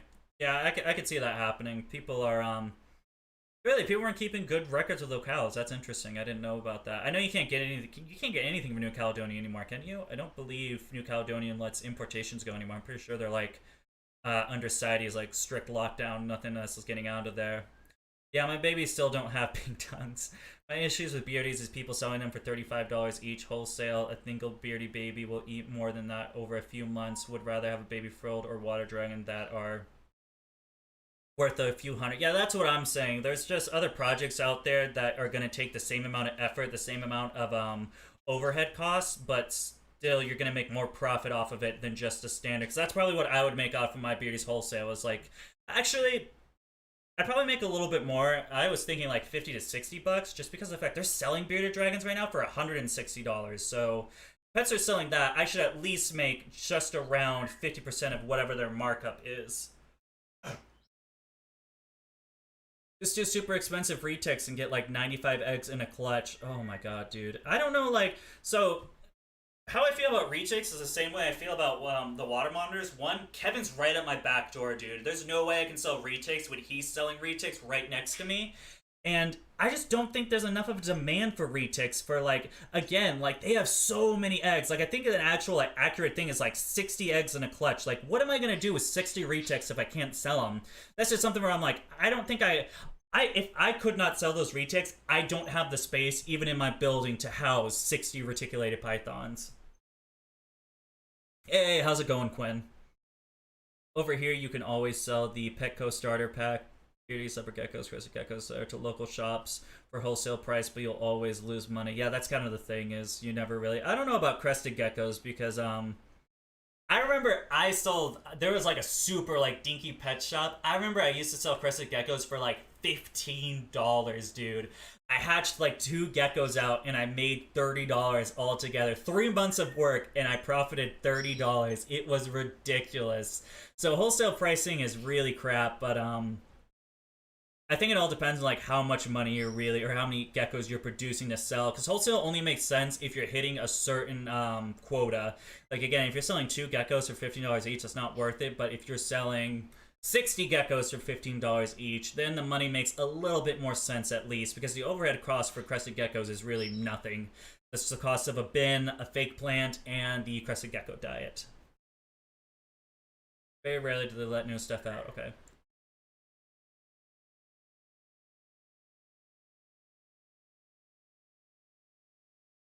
Yeah, that's why I love blue tongues. They look like a sausage. It's adorable, and they got like the tiny little legs. I really want to have a little colony of southern ringneck snakes. So hard to find in this hobby, and they're my fave snake. Ringnecks are awesome. I really like ringnecks. Stuff was coming out of New Caledonia. Nobody was worried about locales because everything was so hard to find in general. Rescues were recorded as extinct. That is like the most hilarious. Yeah, they were recorded as extinct until like what was it? It was like 1986, 1992, somewhere in that time frame. Like very recently, comparatively speaking, we thought like there were no crested geckos anymore, and now look at how many crested geckos we have at this point. Super dwarf locales, now that is a different story. Super dwarfs are difficult because they're more like they more go around the range of like boa breeding. They take like I don't know, I haven't watched Garrett's videos in a while, but it's like what, 4 or 5 years for females to become breeder ready. So that's a long time to wait, but they do make some money. Super, like, congratulations to Garrett, man, for really breaking into that market and making as much as he does. Dude's got to make, like, a bank load off his super draws. I mean, he has a complete monopoly over it. It is really cool. That's the type of guy where, like, you find that niche, you stick your foot into it, you put in the work, and it pays off, man.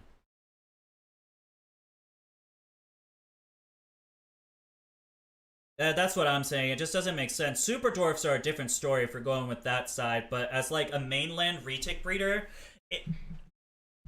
I just don't see it. And the fact of the matter is, I don't really sorry, man.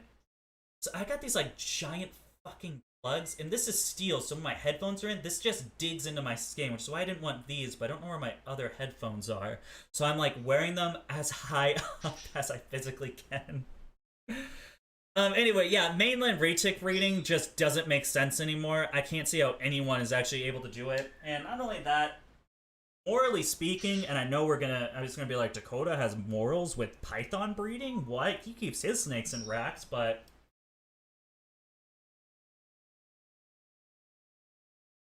yeah, I don't necessarily agree with how retics are being bred in captivity right now. Even with people that use actual enclosure, I 100% don't agree with rack systems, but even like the, most of these people are doing like the AP PVC style caging, it's so short, and I just don't think there's enough room in there, man. Like, of course, retics, they're an arboreal species, which is funny because of how large they are, but they like to climb, and we're restricting that to like 12 inches, sometimes 18 inches. It just doesn't seem... It's just not my cup of tea, man. People can do what they want to do. Personally, for me, I don't think that that's the right way to go, so I'm just going to not do that. And that's really all you can do in this community, is if you don't like something, you don't do it, and then you don't financially compensate people that do it, and then you're good to go. Yay! I think Burmese pythons is something I would get into. Burmese pythons are definitely a different story than retics, but still, of course, needing a very large enclosure, but not as tall or big as, of course, the reticulated pythons. But I would like to work with some Burmese python mutations going on right now. I think Burmese are pretty cool. I think they're a bit of an underrated species. 10 out of 10, I think I'd rather own a Burmese than a reticulated python as a pet, just because the attitude seems to be vastly different between them. Burmese pythons seem to be just being like the chill stoner retic, and the retics are kind of like... Burmese pythons are smoking bud. Reticulated pythons, they're high on crack. That's the that's how I describe the snakes. Everything's banned in Florida. I think they're trying to get chameleons banned now. That's that's like the word on the street.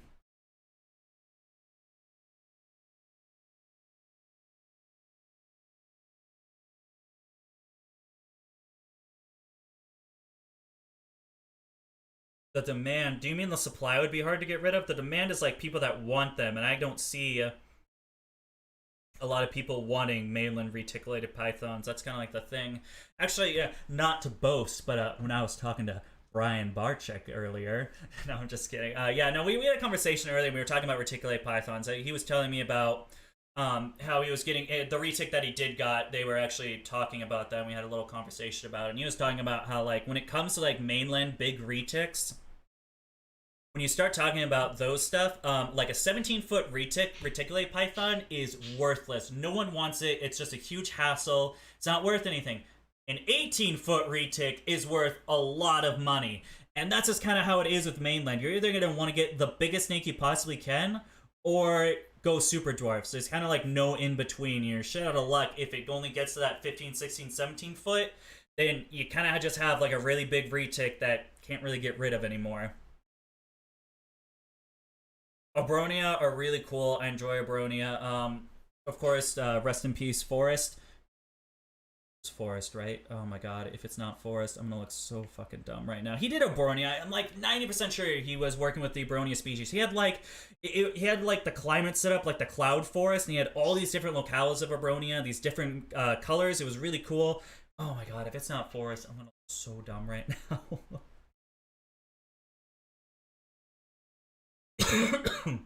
This is my first generation right now, so it's burning money. Gotta wait a year for them to all grow up before I start knowing what I'm able to produce. Glad to hear that Yoshi, and of course, hi Dakota, glad I made it. Yeah, I'm glad to see you here, Quinn.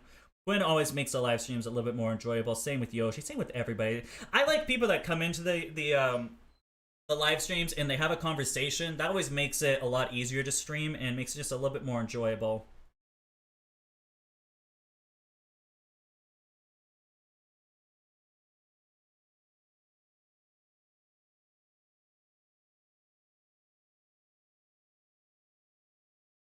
Yeah, early 90s, that's what I was thinking. Yeah, and then they found them, they like didn't realize they were hiding in the foliage or some dumb shit like that.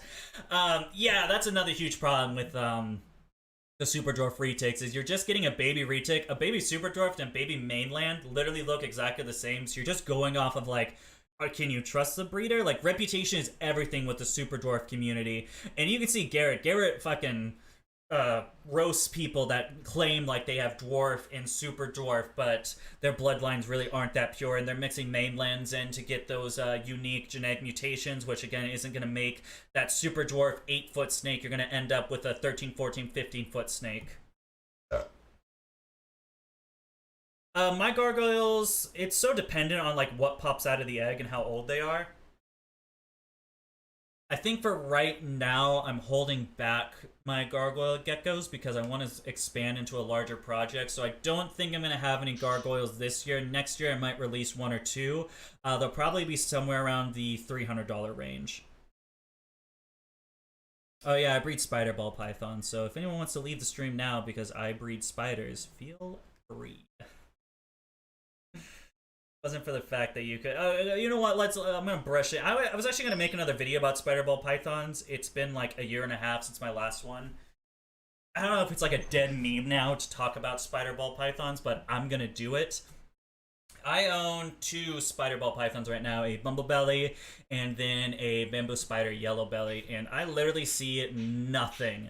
Like, they talk about like spiders have like these awful, like they're like corkscrewing, tick going like this, like going and not being able to eat. I've never had any problems with my spider ball pythons. They eat perfect every time. They're actually one of my more susceptible animals to feed.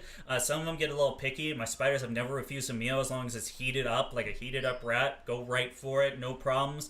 I don't see, there's literally no corkscrewing. I think with my bumblebelly, she leans slightly to the right, but unless I tell you that's a spider ball python and look for it to veer slightly to the right, you'd never notice. So spider ball pythons, it's such a blown out thing that like spider ball, they look at these breeders, they're breeding snakes that eat themselves, and it's like, that's not the case. It's really not.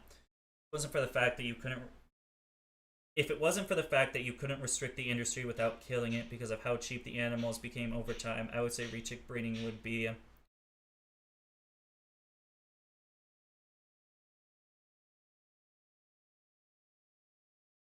Oh, see, here over at JVCB Exotic, we take a very strict...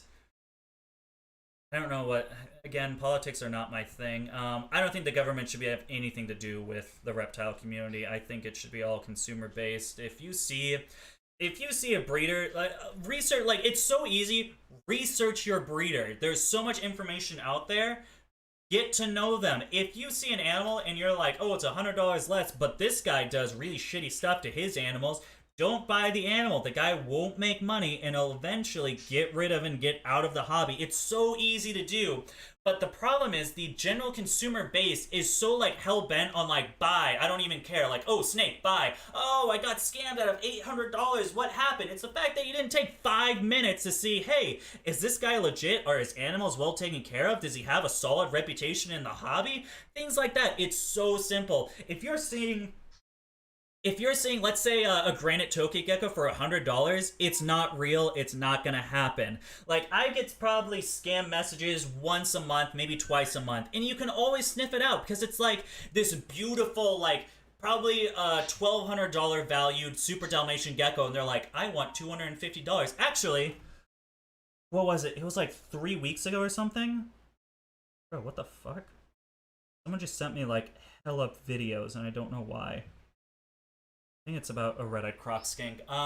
This guy sent me, so this beautiful pure blue, I asked on a chameleon group, like, what breeds people recommend for veiled chameleons, and this guy messages me, and he's like, I have this super high breeder male, perfect blue panther chameleon, I want $150 for it. And I'm like, okay, this is a scam. It's so easy to find out. I don't know, man. That's my thing. I don't think things need to be federally licensed. I just think the consumer needs to be like, take 5 minutes to realize what's a good animal and what's being properly taken care of and what isn't.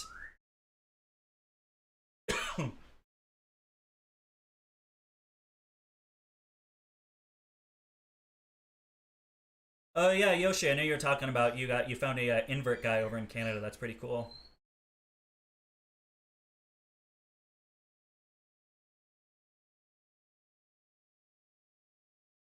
Mentioned to ban any fauna that can survive in Florida. Yeah, I heard about that. That was that they were started talking about that right when the Tegu thing started. I mean, this was like years ago when FWC made that statement. People still just aren't paying attention. Oh, thank God I am right. Okay, cool. Sorry, I went on tangent. Now I'm like really behind on chat. Yellow anaconda is very rad, very rad. Tokay gecko or pink tongue skink as a first pet. I'm willing to get bit.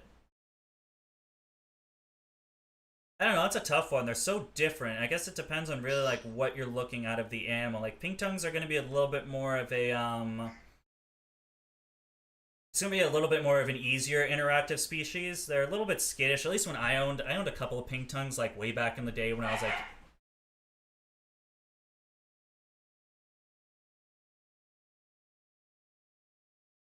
hang on.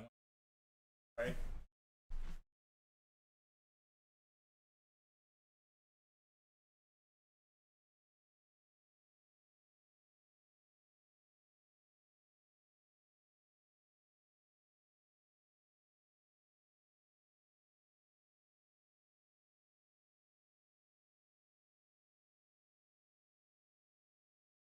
Sorry about that. So, quick thing that why I left. So we're like not fostering. I guess we're like extendedly pet sitting this husky.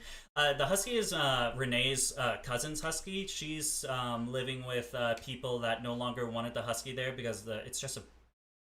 I don't want to say it's a bad dog, but like the dog has zero manners. It was not taught to have manners, and if you don't teach a husky at a very young age to have manners and be like a good dog, you're gonna have a real asshole of an animal. So we're kind of just dealing with that until she moves to get an apartment. I have no idea when she's gonna move and get an apartment and take this dog, but he's just not that good of a husky. I love him, he's cool and stuff, but like, he gets so fresh, and he's fresh with the other dogs, so like, it's stuff like that. Like, he's really territorial of his crate. Like, if any dog goes near his crate, he snaps. It's just, there's a lot of stuff, like, and a plethora of stuff I need to break of these habits with this dog, and it seems like an impossible mission that you have to do like one step at a time. We got it to the point like this dog used to get overexcited and then just straight up, not like attack, but he would get really rough. Like he would get overexcited, overstimulated, and then lash out at people. So we broke that. Now it's just like 15 other things I need to fix about him.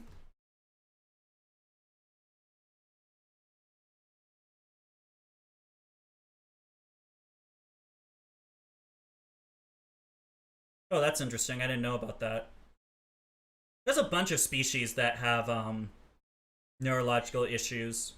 within genetic mutations, but I don't know why. Like spider just seems to be like the buzzword. Yeah, I know the super form of it is deadly.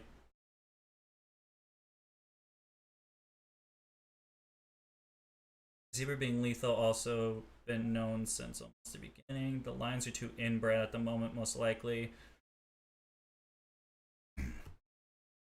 How are you in? But so how are lily white crested geckos inbred so much if it's a co-dominant mutation? There's literally no need to inbreed or line breed that, because line breeding would be deadly, because then you're getting the super form out of that animal, which is just a bad egg. That animal's not going to prosper, so you think you'd want to outbreed as much as possible in order to get those different mutations, because no matter what you pair it to, you're always going to get lily white. So I don't understand why that inbreed, unless you're like line breeding, like you already have like a super line bred, say like a red harlequin, and you're trying to mix lily white in there. But I don't know. I've seen a lot of breeding back with geckos, which is a shame. Dakota, that's because of our government sucks more than they can't be trusted to regulate reptiles in general. A bunch of EU countries have very sensible minimum reptile requirement laws.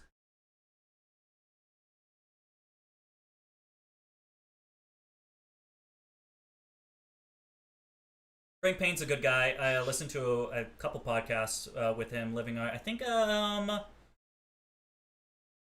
someone Rob does the reptile. This is the Reptile Talk. That's what it is. The Reptile Talk podcast. Yeah, cool guy. He's a great guy. Yeah, the U.S. government is shit. I don't. Again, I can't comment much about the European government and how it's doing things, because I don't know much about how they do things over there. How's it going, Nolo? Not very happy to be able to make this one. How's it going, Ferret Art Studios? That is a cool name. Hey, Neptune, we were just talking about you not that long ago. We were saying how amazing Neptune is at both YouTube and Chameleons.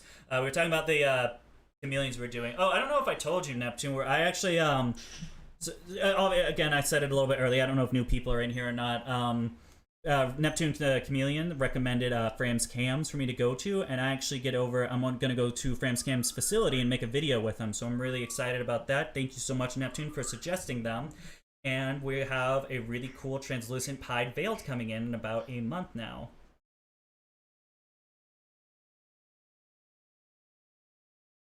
Morph is only a few years old and originated all from a single line, so even though they're all being bred out, it's not many generations deep yet. The fact is the neuro issue is the non-super so slight that it would be able to be covered up for years by simply not mentioning it. That's what makes it feel like it's not outbred enough. Okay, that makes sense. Europe has some good laws and some horrific laws, but that's most of the world. I can see that. I can see that. Oh, has anyone heard of the Animals at Home podcast on YouTube? It's really great. There's so much interesting content. Animals at Home, it's cool. It's a cool podcast.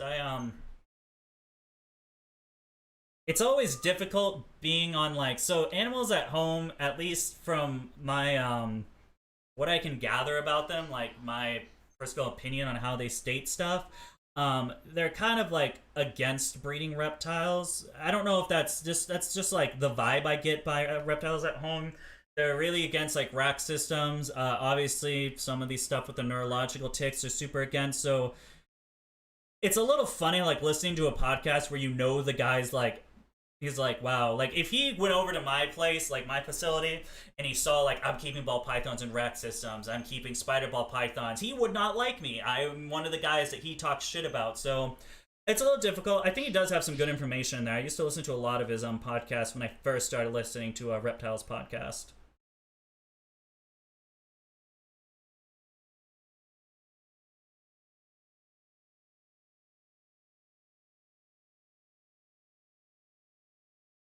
Yo, that's how everyone should view my videos. Take it with a grain of salt, because there's a lot of dumb stuff on this channel. Alright. Chat's caught up. What do we want to watch? Hey, do you want to watch this? This is Collab monitor update? I wonder what's going on with that.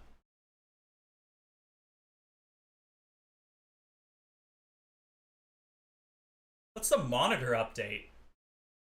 I don't know what the monitor update is, because I made this live stream before the Argus thing happened, so I'm not sure what. Oh, maybe I was talking about I got an egg. I don't think I told you guys about that before this. Oh yeah, so my Argus monitor laid 1 egg, so that's a thing. Half of them don't care if they live or die.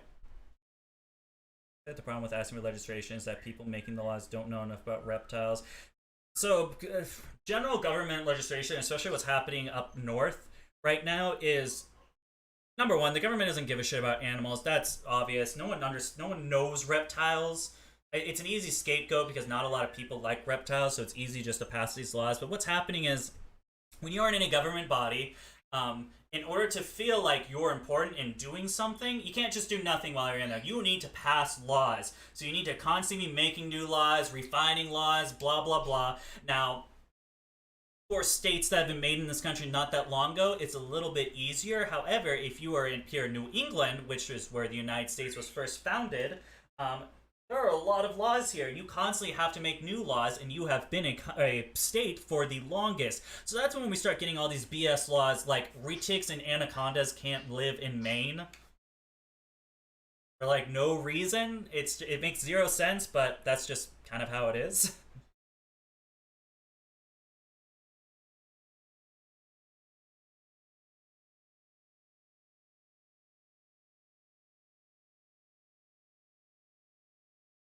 So much info, so getting many sources, get pictures up there, all the eggs. Ooh, Argus egg. Yeah, I do have one Argus egg I'm pretty excited about.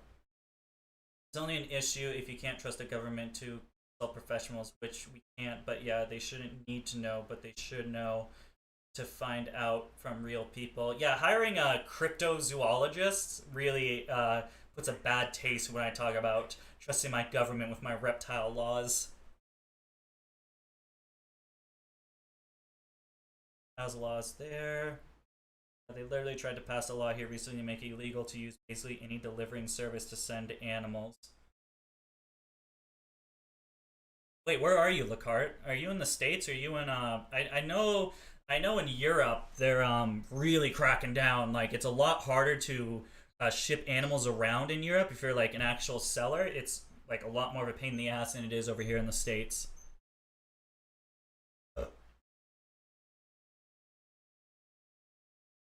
Green trees are cool, Python.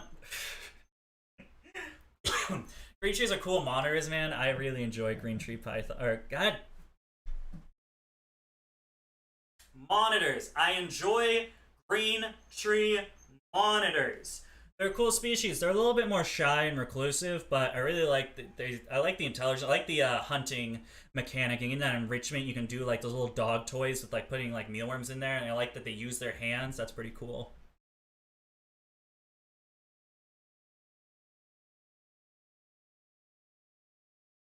Oh, that's dumb. You can't even ship, like, chicks and stuff?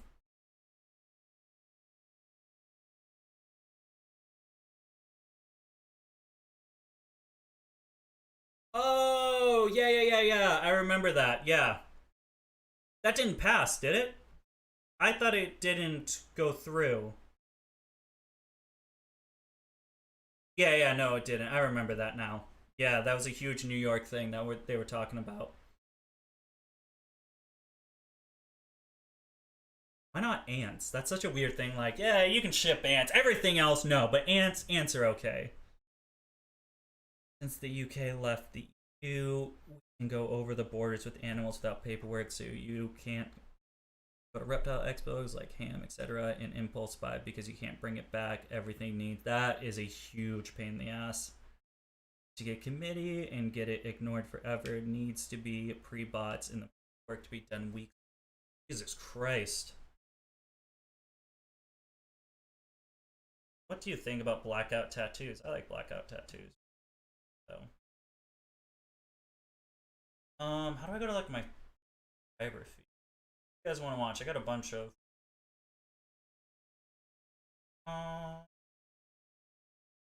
What's the Python still doing stuff? Oh, they kind of stopped. I wonder what happened with them. I like the Port City Python podcast. I wonder why I stopped.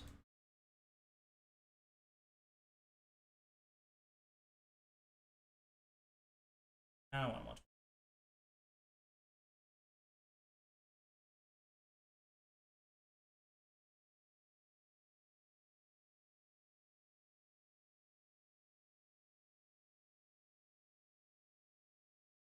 Oh, we can watch the Jersey Herper. Do we want some Jersey Herper content, guys?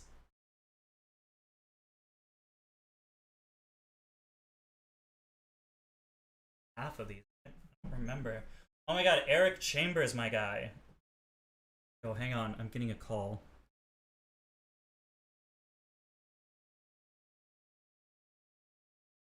Hello? Hey, what's up? Yeah, I'm just streaming. Yeah. Yeah, that'd be it. Alright, I love you. Bye. Sorry guys, just had to take a quick phone call, but we are back. We're back. Man, it's getting hot in here. That's the actually I think the humidity is the biggest issue. I'm starting to sweat. Yeah, he stopped too, man. That's a bummer.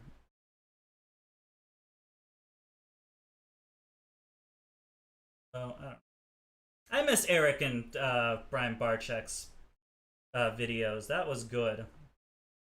Culture cast. Blah.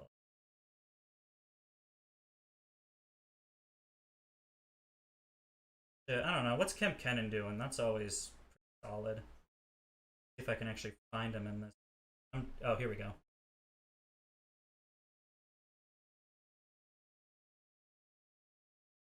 Rescued snake eggs, hatched.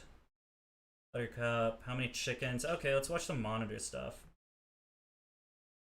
You will not be able to stay home, brother. Footage of the Harlem Cultural Festival sat in a basement for 50 years. This isn't just a cool concert. This was lightning in a bottle. Summer of Soul, rated PG-13. Oh, all right, so many of you guys were upset when I told you that I put her back in. Ah! First time eating a hopper, what do you guys think? Oh no, we have an accident. Look at how great Bobby is. Can you believe this guy was almost, dead? Oh yeah, that's my little dragon. Look at that beautiful, look at that tough walk. Oh, you're so tough. Lagatha, Lagatha. Oh yeah, she wants it. Hey, what's going on everyone? Kenan here, and today I've got to feed the monitors, and I want to feed them a lot because I'm taking a little bit of a trip. I want to make sure these guys are well fed, and here is Slinky's abode. So we're going to spend some time with Slinky and some of the other characters that I have. Man, after the other video you guys saw where I moved Pinky out, a lot of you guys were worried that Pinky was getting treated Yo, rating subscribers setup? I'll do that.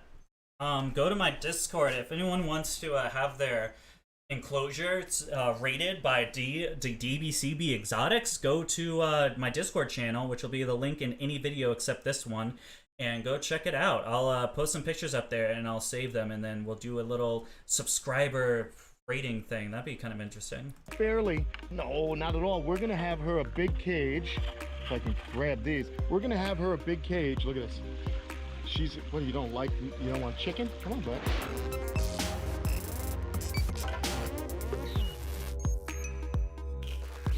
I want to get off the dirt. Anyway, we're gonna have her a big old cage, so don't you worry about it. I don't want to divide this cage anymore because after building it and seeing just how beautiful it is, it really doesn't need to be divided, man. I want to keep it big. Plus, I worked my butt off on this cage, and I just want to relax for a little while. Look at him take this down. These are big half chickens that have no bone in them.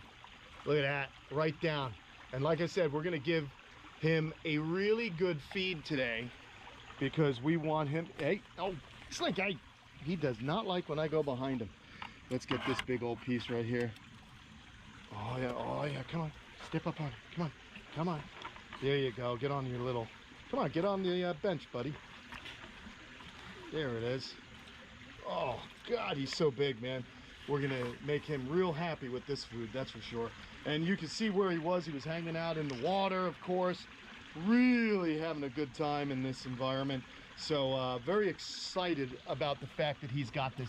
You see, when he eats, he gets a little bit nervous, or he feels very vulnerable because he's contending with a big food. I can't believe how many people hate raccoons on this channel. That's crazy, man. Raccoons are cool. Come on. They're wild. Of course they're going to do that. I would recommend, if you are moving to Florida, and year round, you should get a guardian dog if you're gonna house stuff outside. That is the best bet to go. Guardian livestock is a really cool thing. Stuff like Great Pyrenees are really awesome. Of course, you'll, especially if, how rainy it is, you'll have to have some sort of indoor setup as well. But I enjoy guardian livestock dogs. It's something, especially if once I get the Rita farm going, we'll have a couple of Great Pyrenees going. I mean, I don't know. I'm thinking like a male and female Great Pyrenees. Maybe we'll get some babies. We'll have like multiple generations of livestock guardians. I think that would be a really cool experience. Of course, it probably wouldn't happen up here in New Hampshire just because the fact it gets so cold that it's just really not worth it. Item. So he doesn't want me to get behind him or anything because, much like snakes, you know, they're really interested in eating and they get a little vulnerable. So he might have a little bit of the, you know, little case of not trusting me at the moment. I like getting him really big food items like this because it makes him have to work and chow down on the food and figure it out. Oh, there we go. There we go. Right down. Look at that. And I feed these guys a really wide variety. They'll get rodents, they get chicken with the bone, they get fish, the odd snake as we've seen. So these guys are really getting a varied diet, which Great Pyrenees has come from. Now I'm interested. I say it because I might be wrong.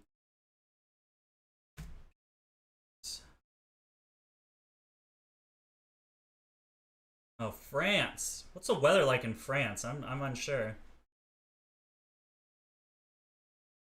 Hang on, now we need to look up weather in France. Okay, so it says pretty cool. Let's see, what livestock dogs would be good? Short hair live. Oh, so Great Pyrenees actually might be a better choice for up here because the weather seems to be pretty consistent.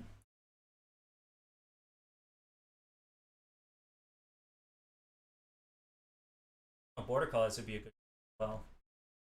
I just like Great Pyrenees. I think they're awesome. Alright, guys. Hang on. Does humidity matter for livestock guardian dogs? Yes, dogs are really cool when it's both hot and humid. Ooh. Maybe no livestock guardian. I mean, I could be wrong about this. Maybe you can't have livestock guardian. Hey, get out of here. What is this? God, you can't go anywhere without ads these days.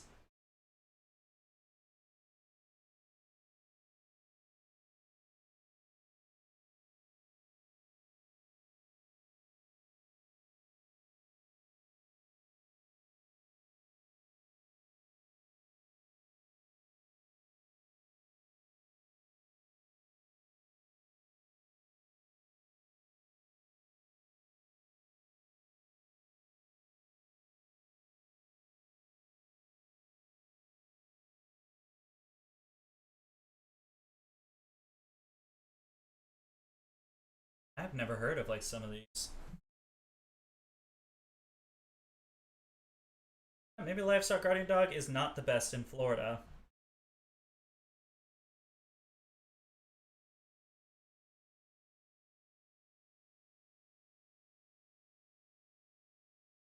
Oh, I don't even think you can get Tibetan Mastiffs anymore.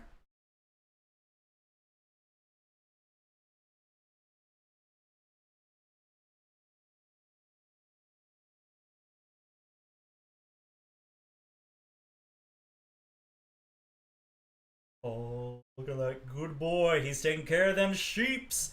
All right, yeah, so maybe a livestock guardian dog in Florida, not a good idea. I retract my previous that I made. I think is very important. They get the croc chow as well. And what I'm saying, the only issue is like if you're like only going for like the gun method,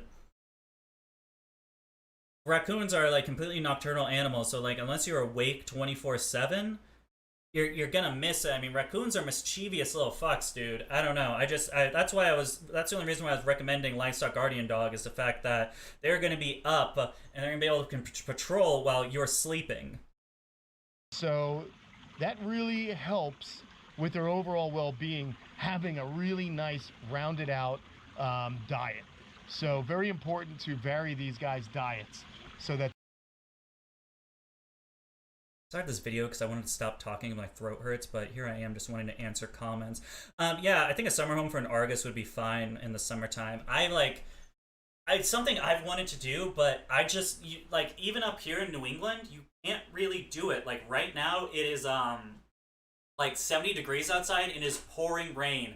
We'll have like 70, 93, 86, 60 degrees, 57, 72. Like it's July and we're still getting such cold climate. I don't understand. And our season seems to be so weird. Like we're getting weather that we should have gotten in April. We're getting now in July. Like it's raining almost every day, which this doesn't usually happen. So I don't know what's going on right now. They can get all the nutrients from the prey item. Look at that, man. God, it's amazing how he's able to just get this going. Come on, buddy. You'll get it. I would wish he would rather go on the rock. Oop, a little close. I would wish he would go on the rock rather than wipe it on the ground, but he should be able to pass these little orchid bark or topsoil flakes. They're little bits of bark. The only issue with King Corsos is they have a shouldn't be that big of an issue shorter for snout. And shorter snout, especially hot and humidity, is not go-to. I wouldn't recommend like really any Mastiff or anything like Good that. Boy. You want something with the God, I much love him. longer Now he's got to snout. get it into the stomach. It's right there, you can see. So he's going to just squeeze it on down that throat. Very, very cool lizard. Yeah, man, just been super pumped on how this lizard has been behaving.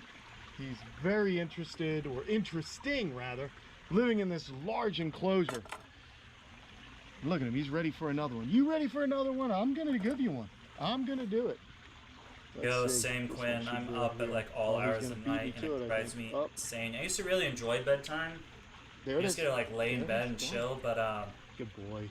ever since I ran out of sleep medication, I haven't been able to get And I more, love Pinky and too. it's just been hell these past couple of weeks. Being that I was gonna be heading out, I did.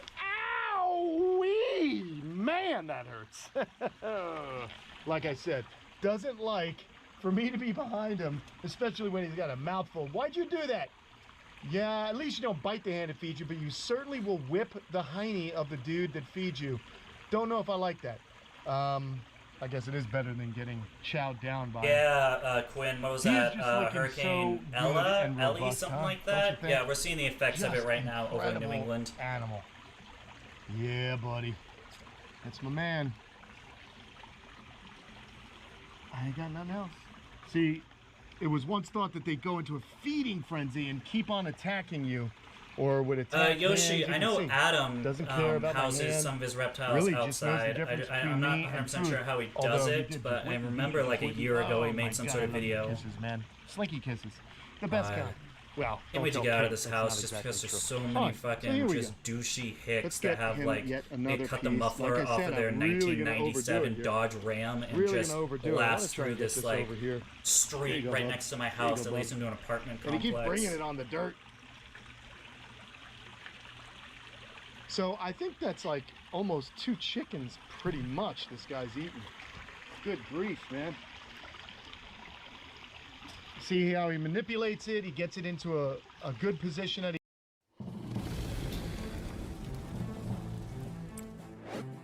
Thanks, Gwen. I appreciate that.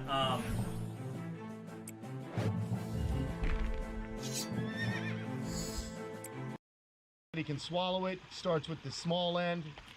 Oh, he's gonna try and shake it out. You're gonna shake it, shake it, shake it out. That was a big song a few years back. Come on, dude. There you go. Why don't you bring it in the water, man? Look at this guy. I think he knows that he can't completely. Let's do this. No, come here. Oh yeah, I'm not getting it back. I was gonna. If he drops it again, I'm gonna try and grab it so that we can wash it off. Oh gosh. Now he's going for it now. God, Slinks.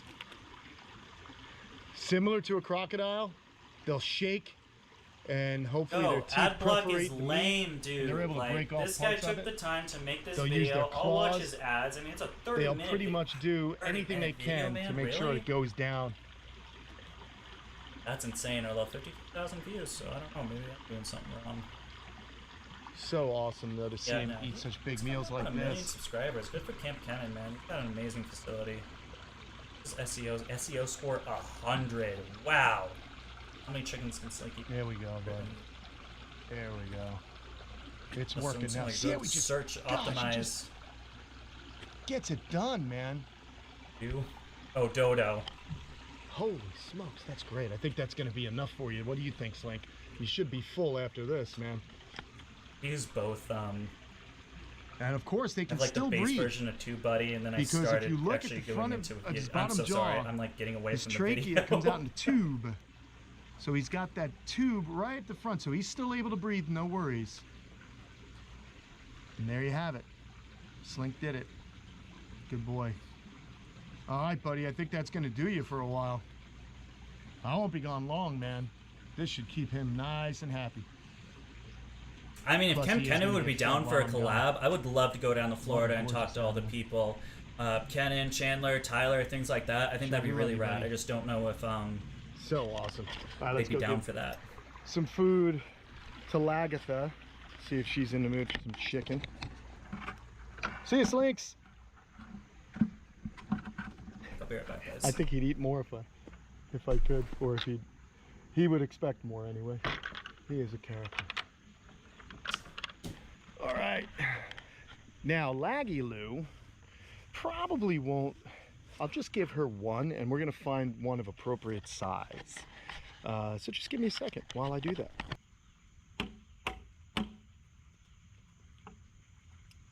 Yeah, I like this.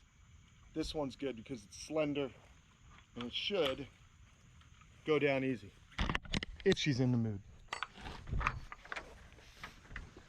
Lagatha. Lagatha. Hey, pretty girl. Hey, pretty girl. Look what I got. Look what I got. Look what I got. Look what I got. Oh, yeah, she wants it. It's a bird. She'll eat it. Oh, yeah. Go ahead. So there she is, guys. Look at her shed, nice. Got some nice new yellow and black coming out there. And you can see her body language. See that tail's curled up. But here she goes. She's going to just start to get this chicken down the hatch. Again, should be no problem. She'll manipulate it. And, yep, see, she's going to just check it out, see which side's which. She knows that it's, like, nice and good tasting. Oh. And what's really cool is my buddy Jerry, who helped me build the enclosure for Slinky, called me up this morning. He's like, hey, man, I got 40 pounds of chicken that he got from a meat seller. And, hey, that's pretty good for us. Look at her. Look, she'll use those claws. Look at those claws, guys. You don't think they're sharp? Those are sharp claws. Look at how she's just slicing it. Good stuff, man. Look at those slices just from those claws. Yeah, I always forget that he has that monitor. And it's good to give them a larger prey item like this or a larger food item because basically it lets them do this behavior. Look at her. I mean, just look at how great that is. My God. You want them to use all their What's the video skills idea? to eat Nolo? and hunt. I haven't seen it. Do whatever they can. That's why I love larger enclosures for my animals. Even though my little girl here, Lagatha, she's kind of been hanging out. Sweet.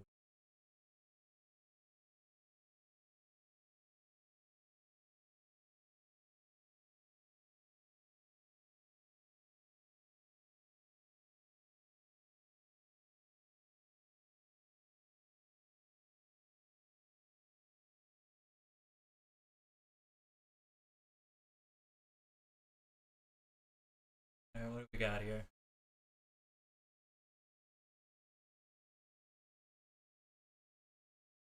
See how more subs. Sloth encounter.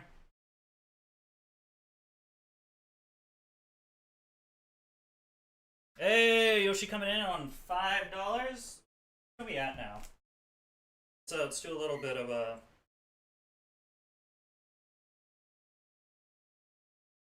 Boys, thank you so much, Yoshi. And with this new Quince monitor enclosure redecorated, of course, your name, Jersey's name, and then Radishing Reptiles, both of you guys, or all three of you guys, will be in the video with the thank you post that we do with these types of videos. So what do we got now? We got 6, 11, 17, 20. I think we probably need like $40 or $50 to hit our mark. I'm gonna say 40 to 50 because we need a couple tubes of great stuff, a couple tubes of the what's it called? The insulation board. So you put the boards up, then you grate stuff around it. We'll need a nice water area, soil, And I think I'm going to skip the live plants on this one just because of I just don't want the just gonna wreck them. The live plants never really work out, and so it just seems kind of like a waste of money. So we'll just put some fake plants in for the monitors. Oh, suggest you feed on my Discord channel why you shouldn't feed your monitors live prey. We never did a video on that. Let's watch it. MAM Exotics, thank you so much for your donation. I'll get it written down in just a second. Live prey. Let's see if that comes up. Actually, it's not because I put nerd. Oh no, it did. Live feeding your snake.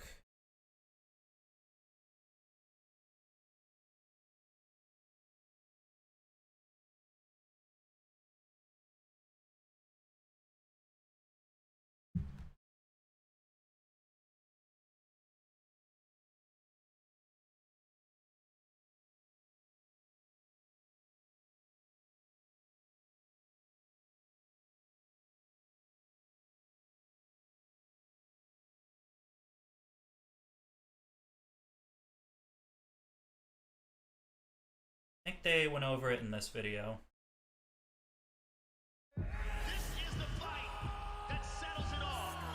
Alright, MAM Exotics, thank you so much for the £2. £2, I believe it's called, €2. That's something around there. I'm not familiar with European currency. Nola Yu, thank you so much for the $4.99. Let's put that right down here. Tucson has, and what CRV doesn't. 99. Thank you guys so much. Both your guys' names will be in that video that comes out. Well, obviously it'll come out later in the month because I won't get paid by YouTube until then. But we'll have 2 videos with some shoutouts on it. Number 1, the chameleon video, and then number 2. This video is sponsored by Rodent Pro. Check our video description. Listen, I'm not sponsored by Rodent Pro. I don't want this. While Kevin listens to copyrighted music very loudly in another room. This is Kevin McCurley, and he likes to get our videos demonetized. And then we're over to Jacob, where we admire the iridescence on his white-lipped python. I miss the old and Nerd if you ever videos, wondered how like we this. feed all the water monitors here at Nerd, Chef Spencer and Jacob are going to show you today. Then Matt shows us some of his geckos that I have an incredibly hard time filming. And then Julia shows us some of her Ambronia graminia. I think that's how you say it. Thank you so much, Nola. I really appreciate that.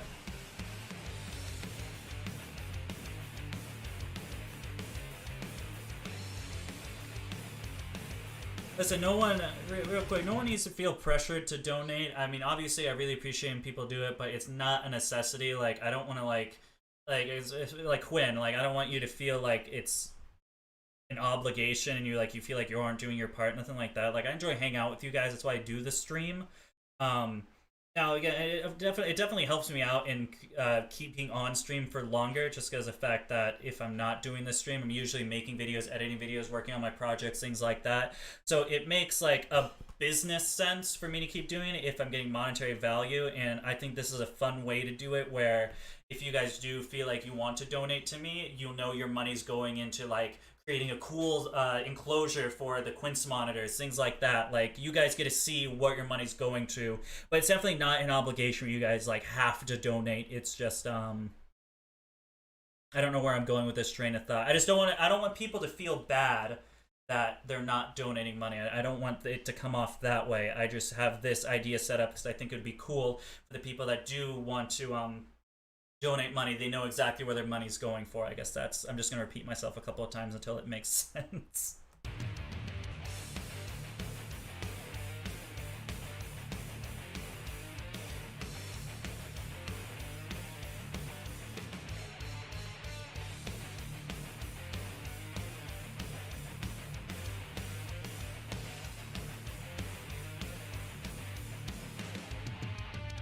My laptop can take better than 60. Let's go to 4.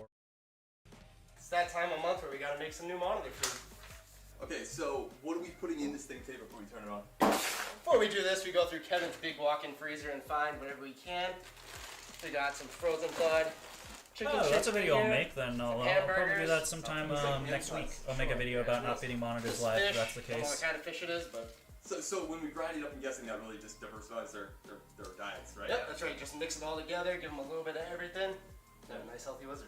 So This would be so much easier. I just feel like different food items. Like I do tilapia one day, chicken thighs one day, whole prey one day, whether that be mice, rats, chicks, things like that. Eggs sometimes as a treat, live feeders like and insects, not live. Well, I mean, We can. you can. We will have ball python money. Spider ball move. Yeah. That's it. Is there something you don't put in the meat dragger? Things with fur. Things with fur. That was a hard lesson to learn. Yeah. Yeah, Yes. just- there you go. Yeah, right. Hey. This is what it's all about. Yeah. Yeah. Is this your favorite part of the job? Oh yeah. Yeah. It's very entertaining. Yeah. They don't have like a tool to like jump things into that? We lost it. Yeah. What? Guys. There was a piece of wood that got sucked. Yeah. Your hands are so close to that. No, the actual grinder's all the way down here. Oh, good. Yeah, this is just a funnel. You need a towel with it. Wait. I mean, will this do? Sure. There we go. Because it's frozen. Oh, there you go. There we are. There you go. Put it in there. Oh, this is the DFW Reptarium. Since I started Noom, I've lost 70 pounds. I've lost 97 pounds with Noom. I've lost 92 pounds on Noom. I'm a stress eater, and I'm still a comfort eater, fat- and I looked for food to fill I was the gonna void. say. Tried Noom. Hey, what's going on, Rattlers? So I am here in Plano, Texas, and I've always said that the next time I'm here in Texas, I have Yoshi, we did that last time. This is the It was so DFW bad. Reptarium. It is one of the coolest reptile shops in the state of Texas, and the I'd owner, love to see more David videos on Spicer, feeding is lizards and gonna snakes, give us a different tour variety of this food. really It's definitely something I amazing can do later reptile on. shop. I'm Dave Collab. Donate because I believe in you, love the quality content, what you do and give to us is more than any of these donations. Thank you so much, Yoshi. I really appreciate that. We are dedicated Lots of love, to the Dakota. You're a great innovation of dude. Thank you so caging, much, lighting, Gwen. and equipment solutions that provide proper husbandry for I'm lucky enough where I have quail eggs at my local supermarket. So I don't know. Try those supermarkets. I think you can get quail eggs online. Maybe. I'm not 100% sure on that. And you get me a Yoshi in my life, so supportive. I know, dude. Yoshi's been like the #1 man. Yoshi has been so awesome. We're actually naming the chameleon that we're gonna be getting Yoshi because he basically bought the chameleon, so I feel like it was only right to name the chameleon after the great Yoshi. So I think the only problem is I'm not gonna make an obese chameleon, so I think we're just gonna name it Yoshi, not Yoshi the Chungus, unfortunately. All right, so this is David Spicer. You are the owner and founder of DFW Reptarium. So how did all of this come about? So, been a reptile fanatic since a small child. Came here from the UK as a child and fell in love with all the local reptiles, turtles, lizards, snakes as a young boy. How can you not? Yep, and that's just continued into adulthood. The store was opened based on a need in this area for a quality reptile store. Sure. We got tired of waiting for shows to come in town. At that time, there wasn't that Did it many like the shows. video, guys? Every- So the store was out the- built in early 2014. We opened in April of 2014. Where is that? 7 years ago? Yep, 7 years ago. Is this quiet for Continue to anyone else? grow Like, every I year. feel like this is so... Actually looking to move into a larger space later this year. Oh, fantastic. So I love the way that you have like this all designed like this. Usually you walk into a reptile shop and it's just available cages with animals in them. Correct. But We've got lots of in-store pets. We call them animal ambassadors, like other people do. Right. And it gives the customers something familiar to see every time they come in the store. Sure. This animal, this Pustulatus, Hydrosaurus pustulatus, has actually been here since it was a young baby. Oh, It's really? grown up in the store. Well, who doesn't love a sailfin lizard? I mean, Actually, really. This was actually animal number 1 bred by John Steele. Really? So yeah, I have certified paperwork that he generated. Wait a when the minute. So animal what came you're to us. saying is that this is the first First- reptile that you had in the shop. Yeah. Mm-hmm. Wow. Yeah, he's a really cool animal. Very cool animal. And he's very good. He interacts with the staff members who actually eat out of our hands, which is very unusual for Right. Pustulatus. Right. They're typically very nervous animals. They really are, but Yeah. man, he's gorgeous. Yeah. So we actually devote a lot of space in our store to these store pets. Nice. All right, so we've got all that to explore, all that to explore. I don't know if anyone, Let's totally go see like it. off topic, I don't know So if anyone's you like have this interacted whole- with, I don't know if anyone has ever like interacted with raccoons. They're super fun to interact with. Actually, there's a guess semi-local wildlife rehabilitation place. I wanted to make a video with them. I'm trying to make that happen. I'm not sure what the timeline for that, or even if it's a possibility, but we've worked with them a little bit with a couple different stuff. We've gotten in a couple of raccoons. We took the raccoons over there, and we also took groundhog. Yeah, we found a groundhog. That was really cool. It was like a groundhog on the side of the road. It was like near death. We got it going, and we handed it off to them. So we work pretty closely with that wildlife rehabilitator. I don't remember the name. Renee kind of takes over the wildlife stuff, and I'm more of the reptile stuff. But I think it'd be really cool making a little video you guys get to see. They have a bunch of cool stuff. I took a tour of their facility. I didn't videotape it, but we got to see a bunch of different raccoons, porcupines, skunks. They had some foxes, things like that. So I think it would make a cool experience for some content. Display as soon as you walk in. Baby raccoons are awesome. If you have them too young, though, like the one we found was abandoned. It wasn't doing good. And they scream. They scream really, really loud. We had that raccoon for about 3 days before we were able to make the trip. It's about an hour and a half drive over to where she is, and she couldn't make it down, so it was like we had to keep it for a couple of days. No, I do. A couple of days before then. So yeah, there were times like I would tiptoe around my house so I wouldn't wake the raccoon up because I did not want to hear it scream for an hour. With two of the most amazing monitors in there. Yep. So our thoughts when we built this display originally, we were going to have Cayman.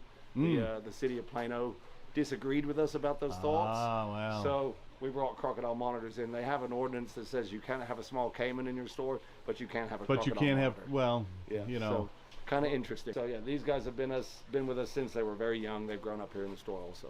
So the enclosure was built when the store opened. It was actually built originally with 2 ponds. What you don't see is the hidden pond over here, which is now a heated underground burrow. Oh, fantastic. It's full of substrate and leaf litter, and the animals retreat into there when they want to be away from people in the store. So let's walk through the store. To the left, you see our product aisles. We carry pretty much everything that a reptile owner would like to purchase, all the accessories. Even the pineapple under the sea. Yeah, even some of the stuff for the kids. We do appeal to children. We're trying to get as many children into this hobby as possible. Fantastic. So we love catering to new reptile owners. Out of the store, we kind of use the ambient temperatures in the store to our advantage and have the cooler living animals down lower, and then the warmer animals as we go up the stack. Sure. And then we also have our tropical animals on one side of the store and our arid animals on the other side of the store also. All the enclosures are serviced by like a wall of reptile enclosures. a misting system. So that saves us a little bit of time with our watering.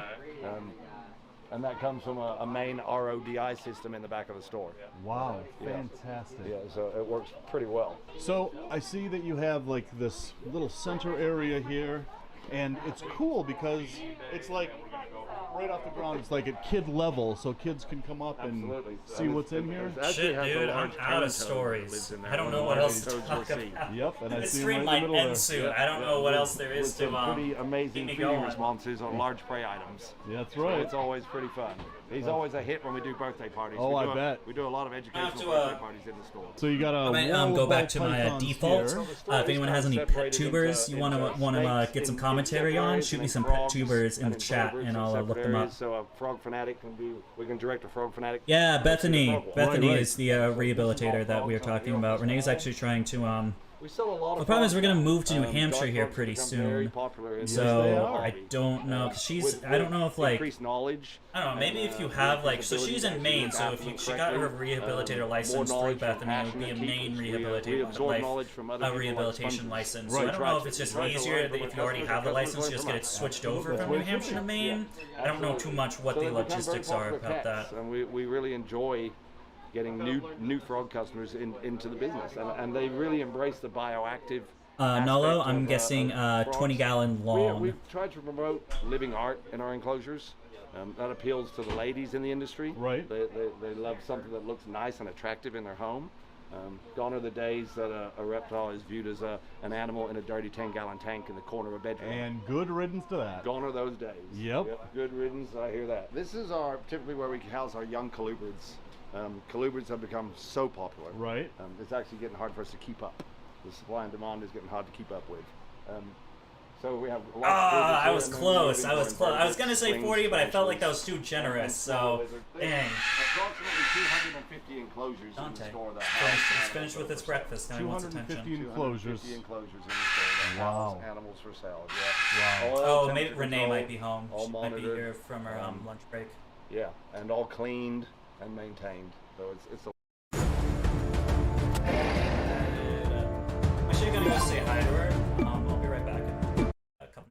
It's a lot of work. This regularly stated broadcast. If you guys want me maybe review some pet tubers, anything like that, or any other reptile YouTubers, we'll do some commentary going. Put them down in the chat, and I'll be back in just a couple minutes.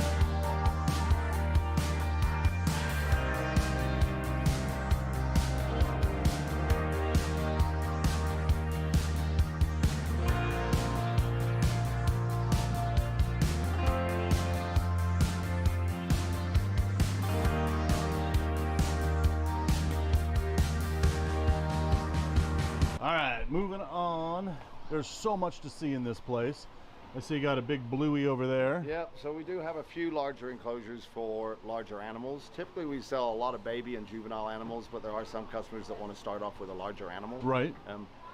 Space is a premium in the store, so we don't have very many large animals for sale. Sure. But we do typically have some. Some of the larger lizards, they're housed temporarily in what we call appropriate enclosures for temporary housing in the store before they go home. Obviously, that animal would like a larger enclosure than that once he goes home.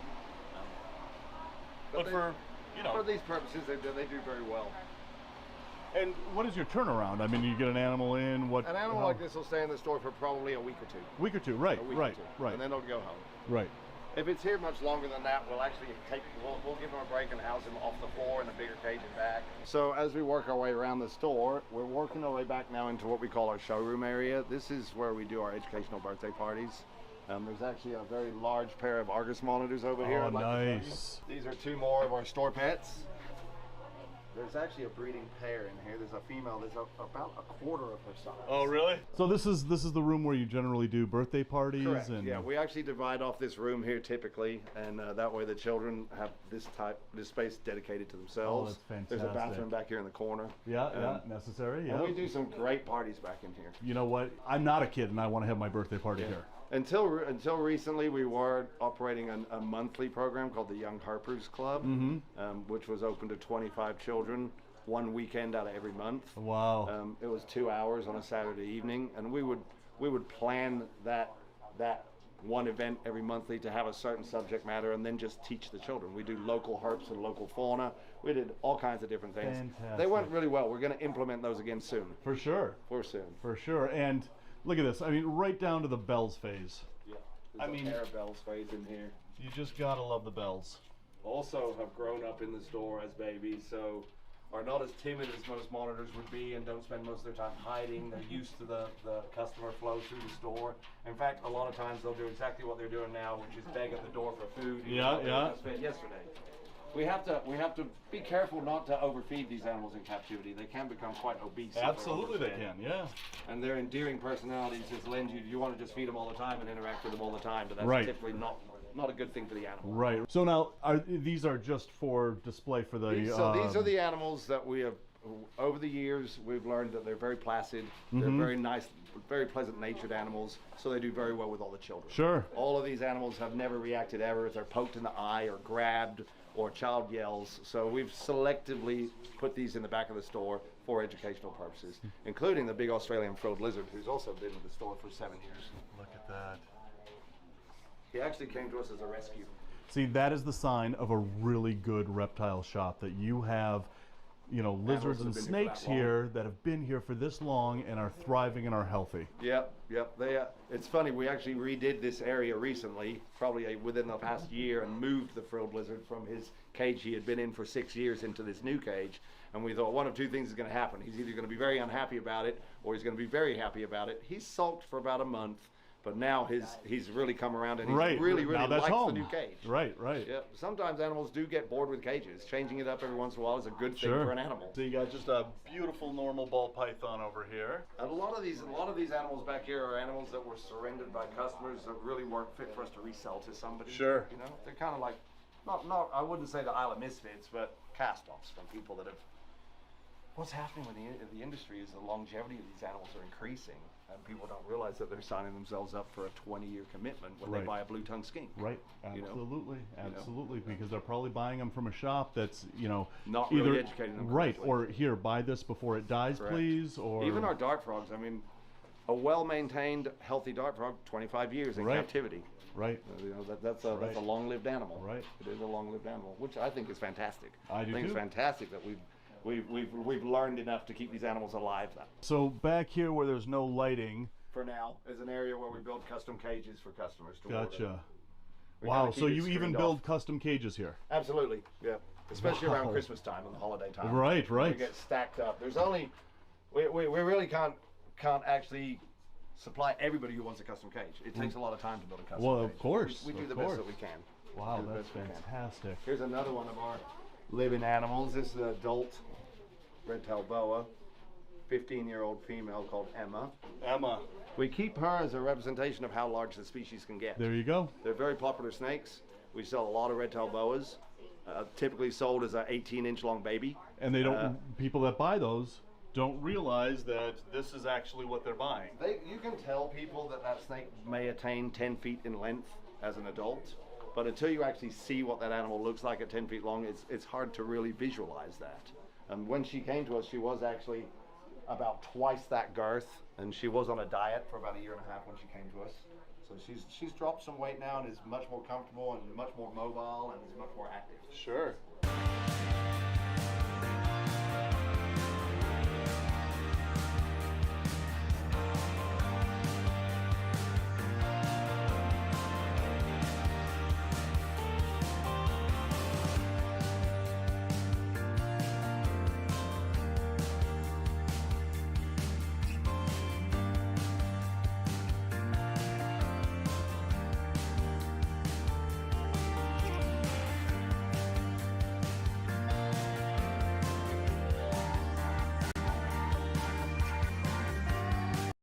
Fantastic combination that's happening right now is yesterday Archie got into the trash and then ate a bunch of the trash. The trash was actually on the kitchen counter, so he got up, knocked the trash can down, and then ate some food out of it. And now it is, of course, with the hurricane going in that's heading east-west, it's raining heavily all day, and Archie now has diarrhea and is puking. So it's a great combination of, like, he wants to go outside, but it's pouring outside, so I'm just gonna have to take multiple trips of putting him in, putting him out, putting him in, putting out. So good stuff. It's gonna be a great day today. It smells fantastic, and that is why I was gone for so long. So let's keep this video going, and then I'll check out the chat and see what you guys are talking about. So one of the things that I love doing with this channel is going and seeing like the really cool reptile shops out there in the world, and this is one of the coolest. But it doesn't stop here. You're actually expanding. We are. We're going to actually expand one more time. We've already been through one expansion 3 years ago. The original shop was 1,980 square feet. We're currently 3,500 square feet. We're going to move hopefully into a 5,000 square foot space by the end of the year. By the end of the year? By the end of the year. Which will give us more space for a larger educational area for the children, a larger space for doing custom enclosures for people. It'll actually be an area where people will be able to view through a window where the enclosures are being built and actually see that process, and actually do some in-store breeding in-house. That's the key. In the store. All right, so there will be a follow-up tour of your brand new space. Yeah, you can when count you get on it. I'm going to be there for it. Yep, you can count on it. Awesome. Well, thank you so much for giving us this tour. This really is an incredible place. Thank you. Thank you. Absolutely. We appreciate you out here. So guys, again, one of the things that I really love doing with this channel is exploring really awesome reptile shops like this. And when I found out about this place, I had to get here and film this video, and I'm so glad that I did. So I'm going to put all of the contact information for DFW Reptarium in the description below. If you live anywhere in the Dallas-Fort Worth area, Greater Texas area, Oklahoma, wherever, it's really worth a drive to come down here and check this place out. So anyway, guys, as always, thanks for watching, and until the next reptile adventure, love the planet, feed your reptile obsession, and rattle on. Oh, that's a solid outro. My outro is just me going like, goodbye. Man, I need a cool outro like that. Feed reptiles, end world hunger, goodbye. That's my new outro. I'm gonna start doing that.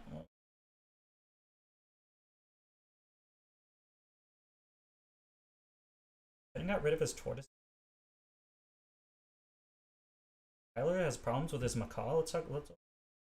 The macaw. So Bespoke Post, they just send you a cool box every month. This is good, awesome. This thing is jam-packed. Look at this thing. It's got belt straps on the top, which is cool. This is a 256-layer Damascus steel knife. This thing is awesome, guys. Absolutely razor sharp. They scour the globe, they find under-the-radar brands. Stuff that makes you go, ooh. All the hobbies that I'm into. Whiskey, tech, EDC.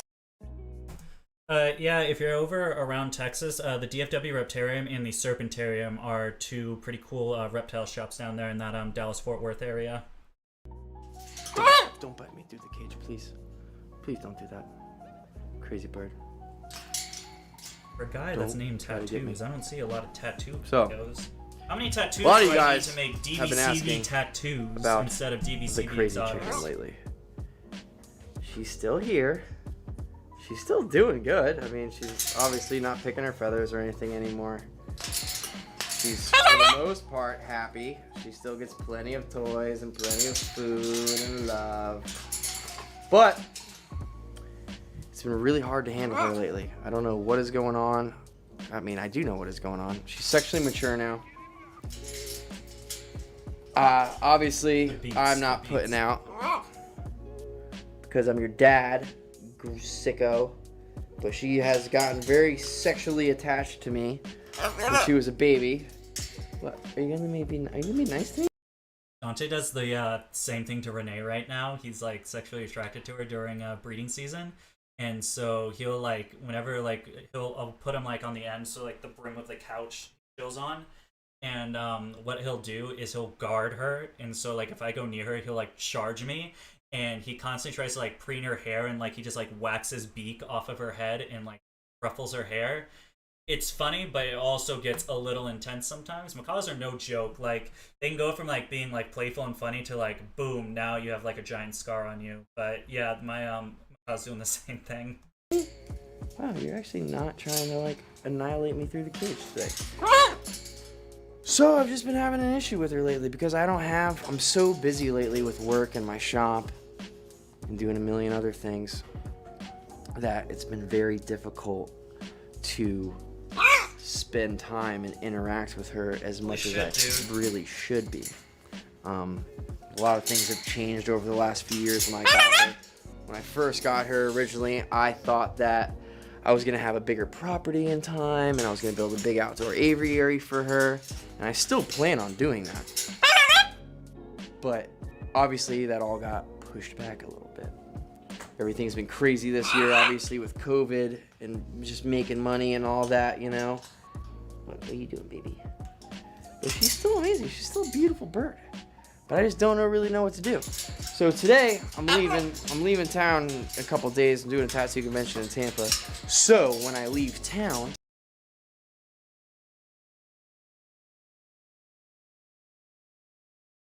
It's even worth being Facebook groups. Like all they do, hate on things that don't make sense. Yeah, I'm not on any Facebook groups except like monitor groups, which are a little better.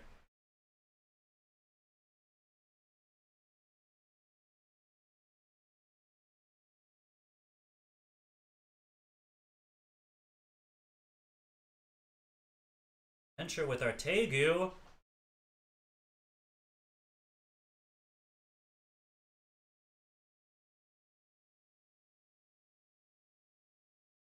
Oh, this is a good summary of what happened. Let's watch a Camp Cannon monitor. Guys, there are better ways to get your bush ready for summer. The brand new Lawnmower 4.0 from Manscaped. It's a whole new balls game. I must say, this. If you guys are on my Discord channel, you'll know that I actually got one of these companies. I don't think it was Lawnmower. It was like something like Trim Balls or something approached me with a sponsorship offer, but it was like a really weak sponsorship. Like I was just gonna. It was more of like a product sponsorship. So I just got like the fucking ball trimmer, and I have to make like a 30-second review on it. And I was like, I don't want your ball trimming thing. Just give me money and I'll sponsor it on my video. And they're like, no, we don't want to do that. And so I was like, eh. But I actually got to recommend someone wanted me to make a lawn, the bush mower product placement on a reptile YouTube channel. I thought that was pretty entertaining.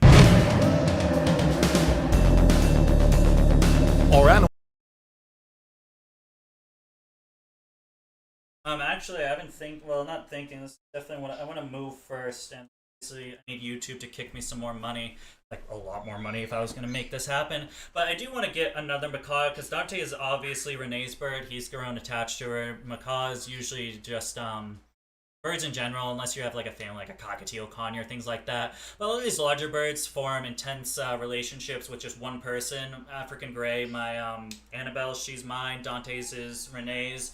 So I do want to get a female green wing macaw, and just to have a macaw, usually whatever the opposite gender is of the bird is the one it attracts most to. I don't know why, that just seems to be the case. So I want to get a female green wing that I can have like my macaw that I can really like mess around with and play with, because although Dante tolerates me, I really can't do, like, I can barely pet him without him trying to attack me. It's really just like he only wants attention from Renee. So I think it'd be cool getting another macaw that actually, you know, wants to be around me. I think that would be pretty rad. Obviously I want to move first, getting a larger building, and then I want to make a cage-free thing for the two macaws. So what I would do is basically section out either an entire room or a part of a room, and make it just a wall with plexiglass, and just drill into the frame of the house, so wherever those 2x4s are, frame some nice little perches, things like that. Obviously not clipping the macaw's wings, I'll just have them be able to like fly around in whatever area they're in. I think that would be a really cool thing to do. Our mission is simple: education in action, conservation in action. This is Camp Kennett.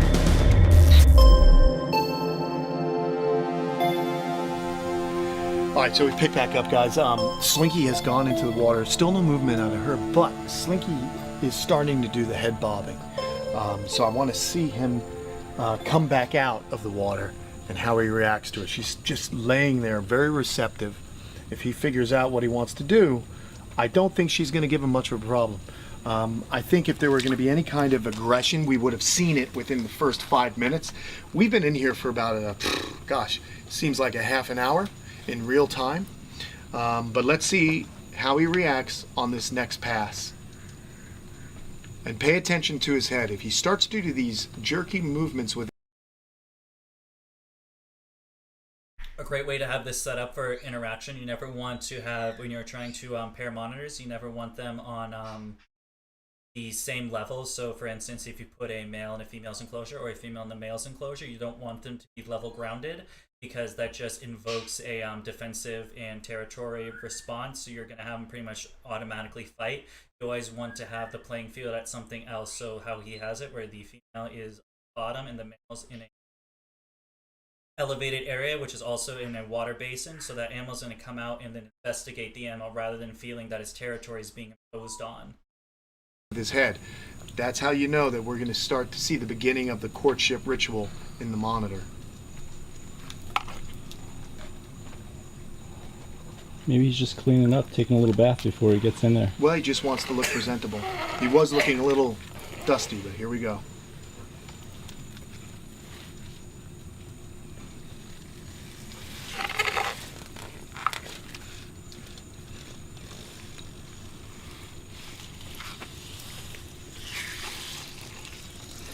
That was a big monitor, man. God, it's so incredible, man. I mean, it's just like a window back in the past, just seeing how these animals behave. Non-verbal communication. There's no vocalizations at all. There it is, guys. Look at this.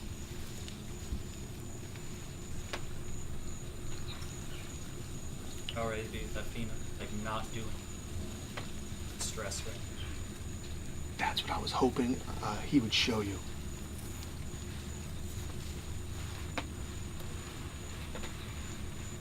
Been some nice long tongue. But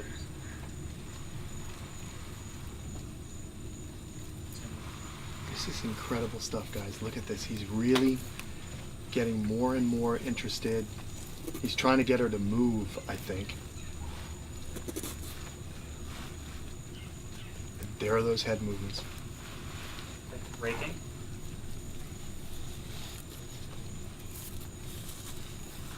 So that's trying to initiate a sexual response. Monitors will usually rape the female.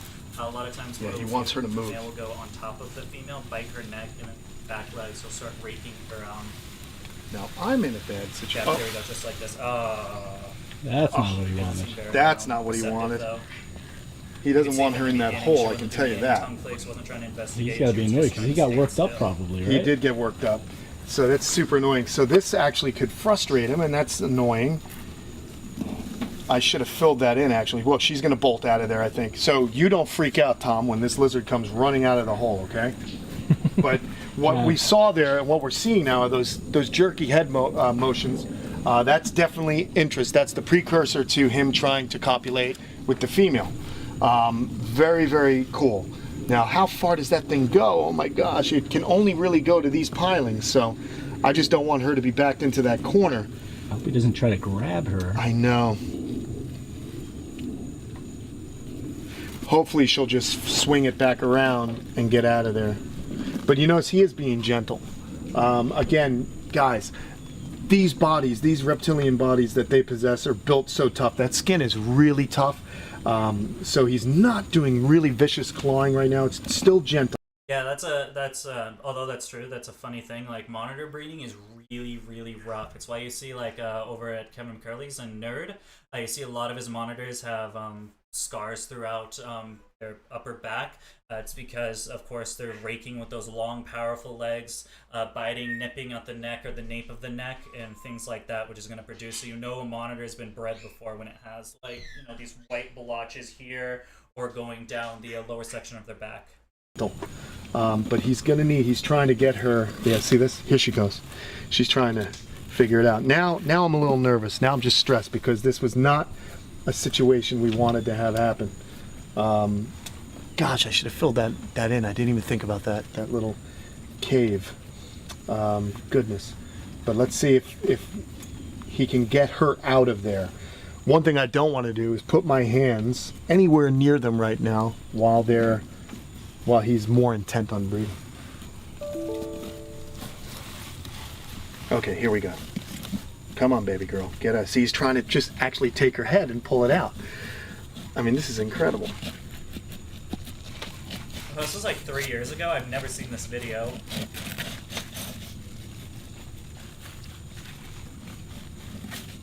Grabbing her. Yeah, he's trying to pull her out. Really great video that I had seen on Tom Crutchfield's Facebook page of a tree monitor that actually used its claw. It couldn't stick its head through the hole, but it was able to stick its claws through the hole, front claws, and it actually grabbed the prey item and pulled it in to the bark where it was hiding and ate it. So there's definitely some, I hate to sound like, again, Jurassic Park, but they have problem-solving abilities in some way. And you talk to researchers who study these animals, who study monitors, and they'll tell you that they are the most mammalian of the reptiles in the way that they behave with intelligence. That's pretty cool.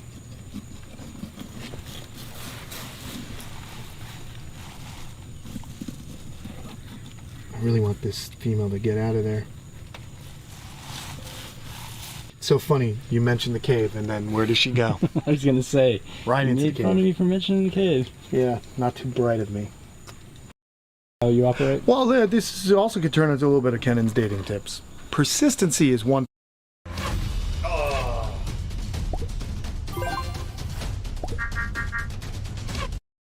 One thing. Aggressiveness, turn off.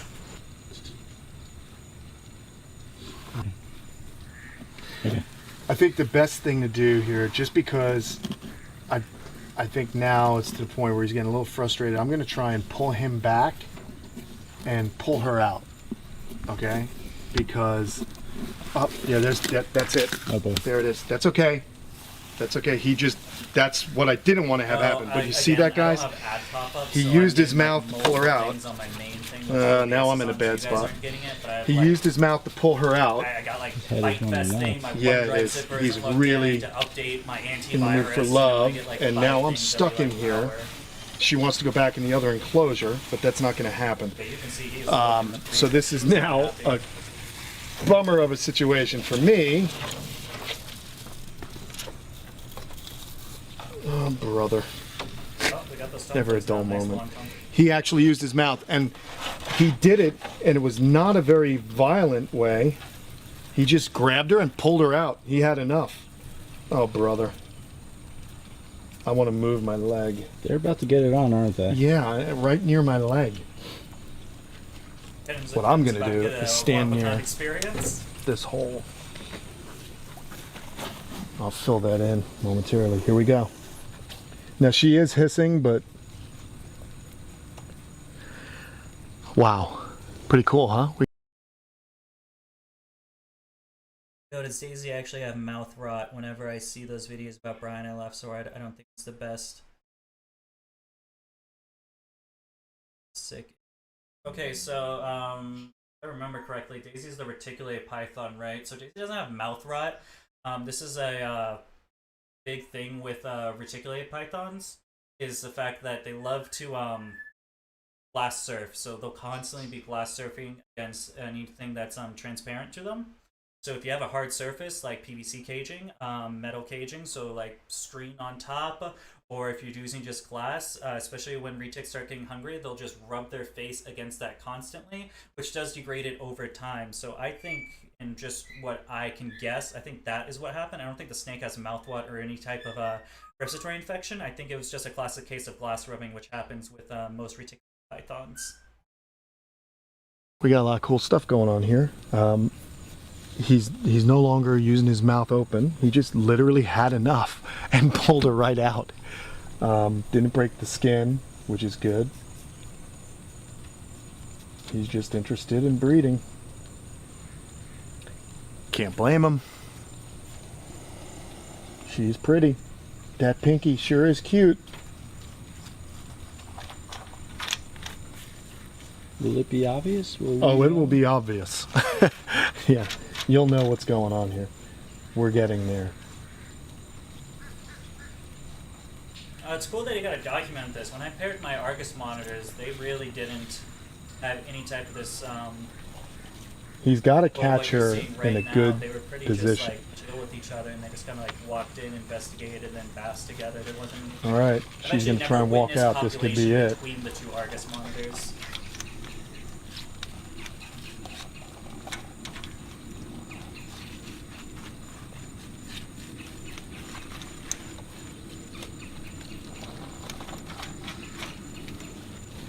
Just a quick update, guys. We will have to end the stream about half an hour so we can finish up that video. And all 23 of you guys, we do check out that video again, happening at 4:30 p.m. That is in 1 hour and 45 minutes. But it's going to take about 50 minutes to upload, so I have to exit out of the stream. We tried doing it at the very beginning.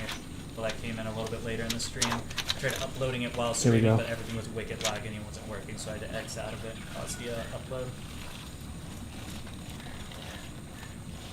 So she couldn't get away if she wanted to right now. She might be able to. He's in an awkward position. He's trying to pin her so he can position his cloaca next to hers, which is difficult. I mean, she's a smaller lizard, so he may have to nip the back of her neck to hold on to her, or use those powerful front limbs. Explicit content. And give her kind of a big monitor hug. What's your arm? Well, I have to hold this door. Okay, I got it. Hey, I had a good time, MAM Exotics. And she's just kind of positioning herself. She's not in a great area because he can't really get her to lift her tail up. Right, that's the only way. Her tail has to, yeah, and his hips will go underneath her cloaca. Let's see what happens.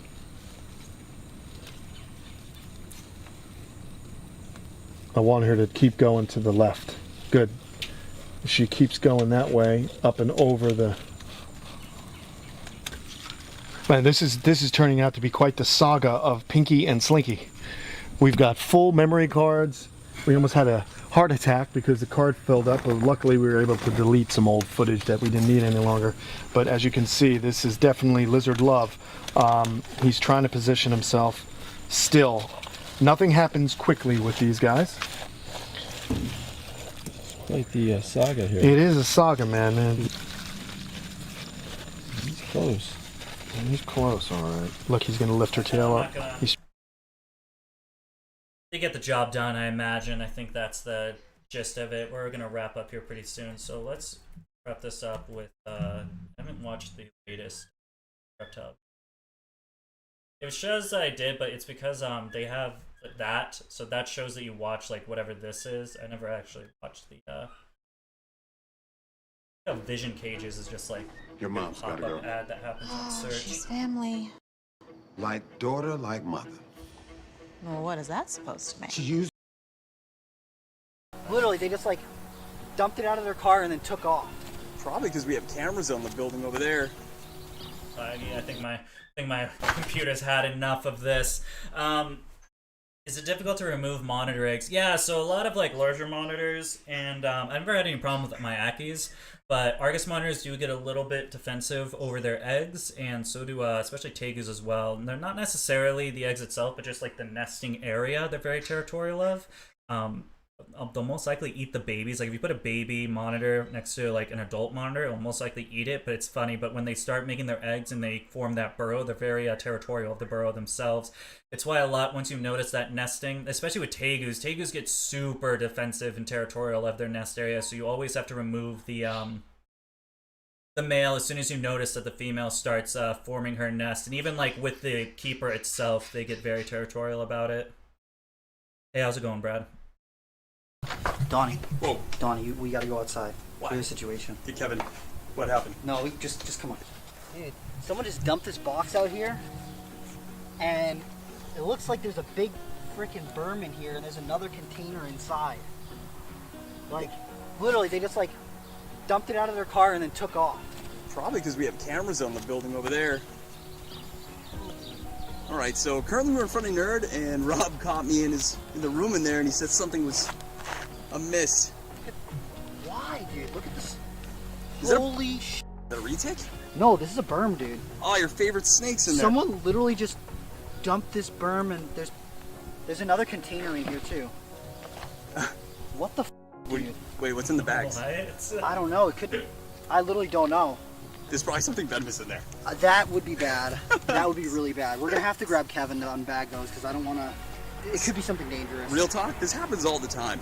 We do get a lot of animals dropped off here, but we take animals in. Literally in 2019, we took in over 1,000 reptiles. Like it's about to pee on me. Jeez.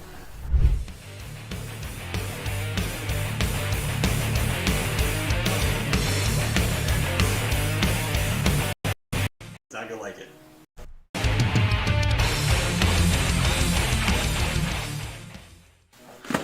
Kevin's not going to believe what's in this box. It's not gonna like it.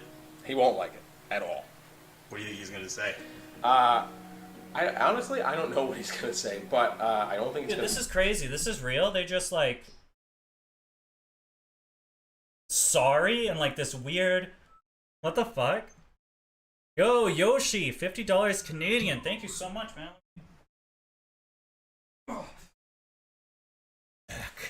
Good job, thanks, man. Let's get that background and enclosure done. Thank you so much, man. Yoshi's always coming in clutch with this stuff, man. I appreciate it. I really do.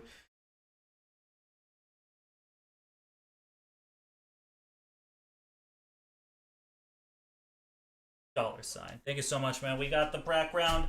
Be doing that. I mean, I guess that video will probably come out in August, just because of the fact that I have to wait for my check to come. I have to get the materials, and then it probably will take me about 5 to 6 days to make the complete enclosure. So somewhere in like the very beginning of August, that video will come out. But again, thank you so much, Yoshi, for coming that in. How do you get rid of parasites in monitors? Dewormer. Yoshi is an absolute ripper. 10 out of 10.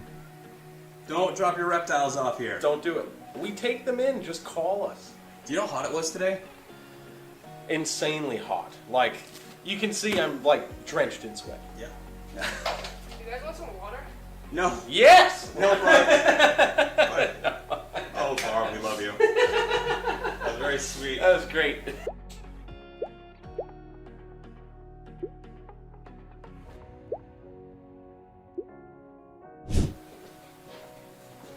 This was dropped. This is for you. This was a gift from one of our customers, apparently. Yeah. We found this outside today. You know how hot it is today? Number one, I'd be super paranoid, man. Like, do you see these random snakes dropped off? What this looks like to be the particularly a python room. I don't know, like mites, any type of you know, any of the common things, infections, viruses, things like that, and just putting a Burmese python in front of a room with a bunch of reticulate pythons where you have a large collection. I mean, even like snake bites would really suck, especially with a collection this large. Familiar? Did it get left in the rain? I don't know. It's good. It's a good box, though, right? I got a free Burmese python. Yeah. I got an angry free Burmese python. So my first problem, right now, mites. Does this thing have mites? You tell me. Oh, you guys brought it. I would be so upset right now if someone just brought some random snake in this dinky ass box and you were like, does that have snake mites? Like, are we good? It's like, I don't know. You tell me. I'd be like, bitch, what? Oh. I'd be angry. Listen, there's other things in this box too. I just know that she's not contained very well, or he. So just so you see the way that snake is behaving, I appreciate it's you, upset, I really do. it's hissing. Its head's a little caved in too, just so you know, he's got like a narrow head. So this actually stayed in this box. Well, okay. no. We found it in the box, but it's managed to get its way out. There was a bag inside of it. It got out of the bag. Oh, There's it got out also of the bag. two other snakes that might be venomous, for all I know. So you're gonna have to open those too. I don't know. I didn't go. You're kidding me, right? Is it venomous? It could be. Could be. Look at the box. Okay, so all it goes, I will get a hook. Yeah. I'm just trying to save your life, Kevin. Thank you. Yeah. I've quit now. So that's a very upset snake. Do me a favor. If I'm supposed to take these out, can we get a bin? No. Come on. A deep bin? Yeah. Well, how often does this happen? Okay. All right. So what we do, I just have to get myself laid into this thing. We do actually get pets from people. Faked it. Do you think? I don't know. It only got 166,000 views. I mean, it's not like a viral video by any sense of the manner. I don't know. Like, would you go through all this stuff to just fake it? Although, the sorry on the box looks a little sus. It looks a little sus, but I don't think Nerd would stage that. That would just be like really confusing. Like, I don't know. Do you think dump giant snake in our parking lot? Do you think that'd be a viral hit? I don't know. That maybe something has gone bad. Certainly with COVID, it's really like people losing jobs and all that different stuff like that. So it's a lot of responsibility to actually get these animals. So we get them surrendered. A lot of times downstairs at our store, Zoo Creatures, and actually people will often pay some kind of surrender fee because a lot of times these animals are actually in subpar health, you know, and that a lot of times is probably taking very decent keepers and then putting them in a bad position where maybe they don't even have a place to live. Maybe they got the animal originally for all the, you know, wrong reasons. But a lot of times I think you also get people that really care about these animals and they want to do something responsible. Bringing them to us is one of those things where you're being responsible, not letting it go in the woods or anything like that. Yeah, Ultimately, I'm thinking the same thing. Like, I don't know. Maybe if, like, Kevin was in the video, I would feel like there'd be a little bit more of a possibility that it could be staged, but for Kevin to, like, put his name on this, that is something where I'm like, I don't think there's any reason why this man right here would, like, be like, yes, let's put a Burmese python in a box and do it for views. I can't see that coming out of his mouth. Tropical species, this is a Burmese python, would not live far beyond fall. So Jeremy's gonna get me a bin. There's clearly, I'm told, there's two other snakes. Snakes, are they? I hope they're snakes. All right. Oh, there's two other things in bags. So I'm gonna cut this. And I'm a little bit worried about mites. Hi, buddy. Oh, okay, he's really grumpy. All right. Hi. Well, okay, so this guy's scared. So right off the bat, we have to kind of bring that down. I just want to be able to. Is this the only thing loose in the box? Maybe. It's probably quite likely this animal has a history of mites. I see some swelling around the eyes. Could you imagine walking into this place and they're like, hey, there are snakes in a box. What kind of snakes? I don't know. Do they have anything? I don't know. Okay, get them out of the box. Well, what else is in the box? I don't know. Is it loose? I don't know. My God. And what mites do, they're blood suckers. So they're gonna basically rob this guy of blood, plasma. So they're feeding on that. This guy looks a little skinny. Yeah, His that's head what looks a I'm little thinking caved the same in too. thing. That's the I'm thing not sure that he has just any throws mites me right now, off but I is the kind of fact want that, to like, why would address you put that. this unknown, So first thing I do like, is you I don't want even to know what's in stop the him box, from and wanting you're putting to it fight. like directly into your And collection. So I'm gonna, there we go. That works. All right, definitely I see loose Burmese python and I see a bag. So, oh, Yeah, this is. what is this in the rain? Seriously, where was this? Near Wally, because we're really thankful we found it. Like, all right, so this was. I thought it was produce. So generally, what they do is they bring it into our store. But one time, I had somebody dump off a Nile crocodile in a box. We're like, "Oh, what's this?" And I open it up, and I'm like, "Oh my God, it's a friggin'!" I was like, "I can't even believe this is a Nile crocodile." And it was stuffed in a little box. Your purchase could be free when you use your Credit Karma Visa debit card. Free groceries, free gas, or even a Nice box. This is heavy duty cod. Oh God, this looks beat. This actually went through the rain and survived. I'm just looking for mites. So you don't want them to get into our collection. I don't want them. Okay. All right. So first thing, let's see if I can touch on poor little guy.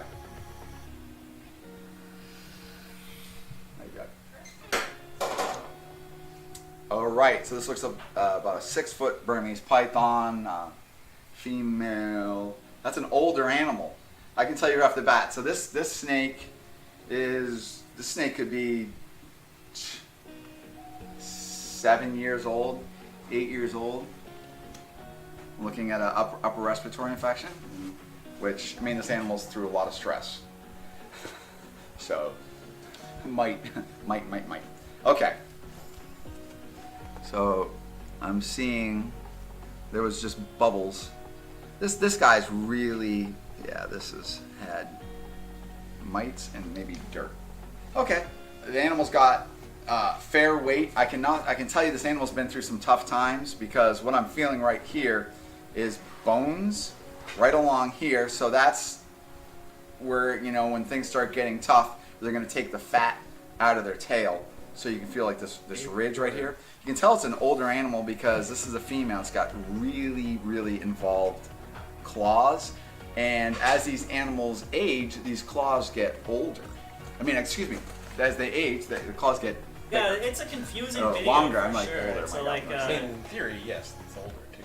I think yes, that still reason alone is why So, it would only even be like speculated that this could be a stage thing. Doesn't really. I mean, a little bit of upper respiratory. So what I noticed like froth. But why would and you spittle stage this? I don't know, and like some stuff like it doesn't that. seem like that viral of a this snake thing is to kind like of it's upset. worth You it. also notice that for this like the reputation killer. So that's the thing that makes me think like there's no way that this would be a stage thing. I don't know how your life has been. What's in the very upset. This is a healed belly burn. Okay. See right there? See that little buddy? Dark eyes. That's clean. Let's see. Ball python? That's good. So I would just pretty much say, so this would be like a black pastel floral glow. You can see, so we have black pastel, might even have yellow belly in there. But this ball python looks great. So we'll get another bin. Yep. Okay, let's name this snake. Okay, something like I don't understand. Like, why would you? I mean, black pastel core glow looked to be male, but even then, I mean, you can get a couple $100 from that like all day, dude. You can put that shit on Facebook. You know, like Facebook group, Instagram, Morph Market. I mean, you can make at least a couple $100, but you drop it off in a box. Why? I'm feeling its tail. It's got totally different muscles. Oh, did he say female? I didn't know that. It looked pretty small, but I don't know. I could be wrong. A ball python. I think Kevin has just a little bit more experience in ball pythons. It's taller body. It's muscular. I felt its nose though. The nose is. It's a boa.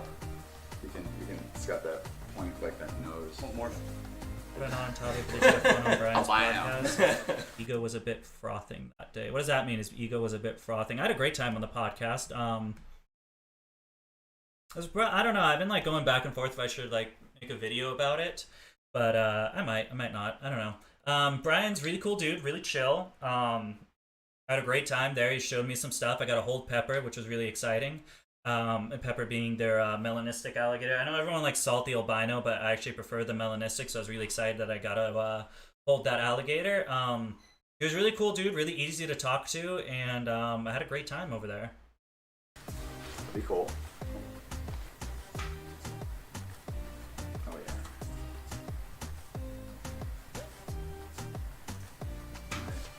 Okay. So this is Central America. Boa? This is like a Nicaraguan boa. See the Again, the you can make pointy like nose? a couple $100 off of that. I don't understand why you would just put it in a box and leave it. That just doesn't make too much sense to me. Anybody? All right, this looks in good health too. Oh, and you're probably a freak. All right, they're all very. A scenario that comes to my mind with this is if let's say that this is the keeper snake, but the keeper is in a couple with someone that might not be that into reptiles. And so they find out, look at COVID, they're losing a bit of money. They don't have enough money to keep the reptiles. And so the significant other is the one that just packs these snakes and drop them off instead of talking to the significant other that is actually keeping these reptiles. That is the only thing that I can think in my mind that makes sense. So their personalities on all these snakes for the girl. Well, I Personality feel in that these there's snakes venomous snake very, snap very- bag is the Burmese the python probability is so boa is small. very, It's very, minuscule. I don't know.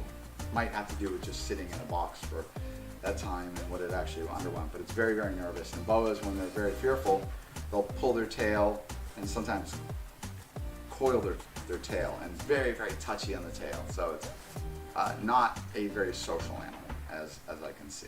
But looks nice and healthy. Jeremy's gonna give me another bin.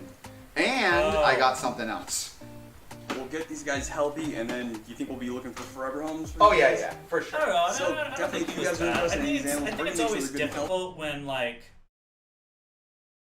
it's a bit difficult to make a podcast when you don't know. Like Brian doesn't know who I am. I mean, I know somewhat of Brian, but I mean, I don't know the guy, and he didn't know me. So it is a bit difficult to form like organic conversations when you only have known each other for an hour, 2 hours. I got there around 2:30 and we went live at 5, so it was about 2 hours. He was kind of going back and forth and stuff, and I talked a lot with Jay the cameraman. Jay is also a really cool, down to earth. Healthy, and then we're gonna probably come back to them in a video. Now, but an hour later, what came in? Okay, this is interesting. I got a couple of iguanas. These were left Where'd the by iguanas a come gate from? at They just coming at a us with these trailside iguanas? museum. Yeah. And they're they explaining, sent me a but I'm picture talking over it. This happens said- so much, and like I imagine I annoy Renee to no end when we watch shows because, or like listen to podcasts in the car. Like we were listening to one about the the stonemasons, the secret society. We were talking about that, and they were asking questions about people that were in the stonemason secret society, and I kept talking over them, and I was like, I don't understand this. Like, what is the stonemasons? And right when I was saying that, they were actually explaining it. And there's a lot of things like that with TV. I'm like talking over it of stuff that I want them to explain, literally right when they are explaining it. Do you want these? So they came in a little bin, and somebody dumped it there. It's a nice cricket and keeper. they don't Very nice. keep I enjoyed the reptiles orange like this, so I said, yeah, I'll take those. They came in this container. They were dropped off in this container. The person ferried the animals to us, and this is the container that they were in. First thing we're gonna do, we're gonna take these. Well, I don't know about that because Jay's one of those people that are so tall that you have to make the obnoxious comment that you're tall, and I was that asshole. I apologize, Jay, but I just had to say it. That guy is like a giant dude. It's so cool. Although we do look kind of similar though. Like we both got the beard. His beard's a little bit more thick than mine, and we do look pretty similar, I gotta say. Iguanas are pretty common for this type of stuff. Yeah, people get rid of iguanas all the time. We're gonna put them in another container and address them. But it looks like a pair of Oh, Brad, young did you come not over a pair, from the podcast? two That's El pretty exciting. Salvadorian blue iguanas. And I see one that's Well, I guess, really like, grumpy. maybe not that exciting for you, but it's exciting. This for one me. on top. You're very. Oh yeah. And one of them does not look good. Okay. So contrary to probably what you think, iguanas can give you a really bad bite. Wow. Come here. I know. I know. Come here. You're nice and healthy looking. Hi. Scare those mind. That's a pretty healthy looking iguana. Scared. So, I'm just kind of watching him just because he really looked like very, very grumpy. There we go. Bring it down. Nice and healthy. That's a little girl. Hi. We're pretty. I'll agree with These guys that. get these two little rostral. Gatorland. Sorry, we're talking about So these little- people I just little visit in things to stick Florida. up. Gatorland's another place. I think I just go on. I think I just want to take a vacation down and check out Gatorland again. So this one's I think that'd really make a pretty good video healthy. too. Not bad.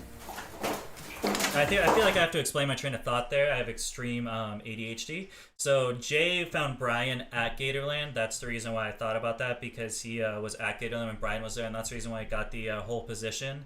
And that arc began. So that's why I was thinking Gatorland when I was thinking about when you mentioned Jay. Yeah, I did come from the podcast. I commented and you were stoked and commenting on just about every video. Oh man, I really appreciate that. I love knowledge of reptiles. Thanks, man.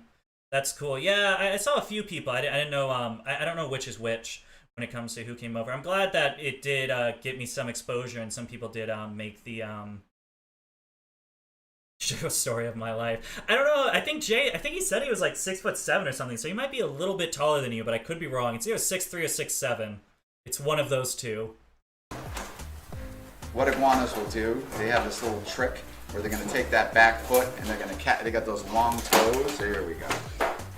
And they'll kind of bring it up forward. Bro, iguana swipes suck. I used to take care. Oh, did I full screen it by accident? I used to take care of them at a pet store I used to work at, and my hands would be like clawed to a bloody mess with how they, well, pretty much what they're doing right now. Gatorland is a fun place. Renee, we shouldn't book a trip to Gatorland. We just need to find out how to make enough money to go to Gatorland. Snag your finger. So one of the great ways to manage something like a monitor, we take their legs and we kind of just do this, and we don't let them exactly extend what them I did with the flail Argus, about. the big They're male, gonna, and I held his it's just gonna hind legs back because he decrease loves to their like activity. boost off my But that hand. little mouth so he's right putting there, all can that give you weight really down gnarly in bite. the I don't want to get bit by this at all. onto it, which You never really know what messes these up my animals are hand. experiencing, or they've felt to this point, or Yeah, he's a anything big like guy that. for sure. So you always have to expect the worst, and you just are just gonna give them some stability in their existence. But this would be a perfect animal to put out for adoption. We'll set it up for a little bit, but it looks. I mean, I'm not noticing any metabolic bone disease. No. Fun fact: my first ever reptile experience was in Massachusetts when I was about 6 or 7 years old. My dad had a bit of a side gig of on top of his job. He would go look at what are they? I don't know what the term is. The houses that need some TLC, I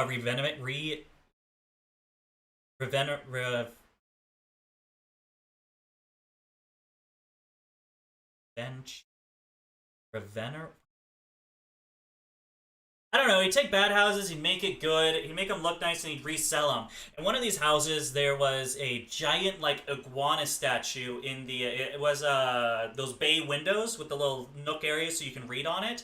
And I was like, wow, what a cool iguana statue. And then it turned out it was a real iguana, and it like a full 6.5-foot iguana was just chilling in this house, slapped me right across the face and ran off. Yo, Landon Schwartz, thank you so much for the $19.99. Let me write that down right there.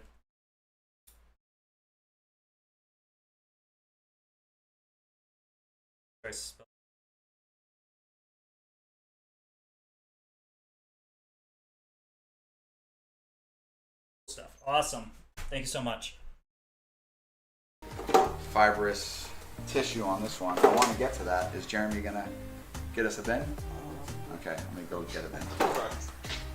Okay, so see right here? So I want to be very nervous. You're very spooked. You're not. Oh, yes. That's all I want to do. Just kind of busy the head. And we're good. Hi. Actually, really pretty iguanas. Really nice. If this guy was a little bit healthier, he really has some nice orange on you. When they're this size, they're ultra paranoid. They just think everything wants to get them. You do. So let's look at the condition of this animal. So we're a little underweight. So we're seeing the hip bones. So that means that it didn't have optimal food available. And the other one is probably the one that's actually dominating this. So even though the keeper was putting in maybe appropriate meals and food, the more dominant one is getting all the food. He's getting a lot better than what he used to be, but we're still a couple right there, just like the Burmese python. Becomes and but it's still got its tail. All right.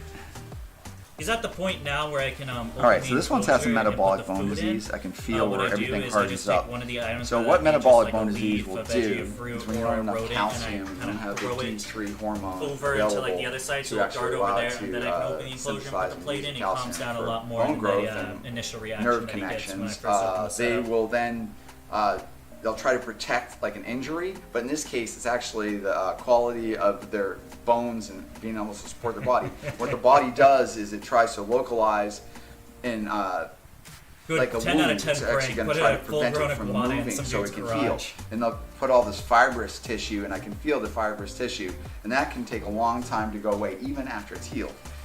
Oh, this is probably a bite from the other one. See right there? This is all really hard.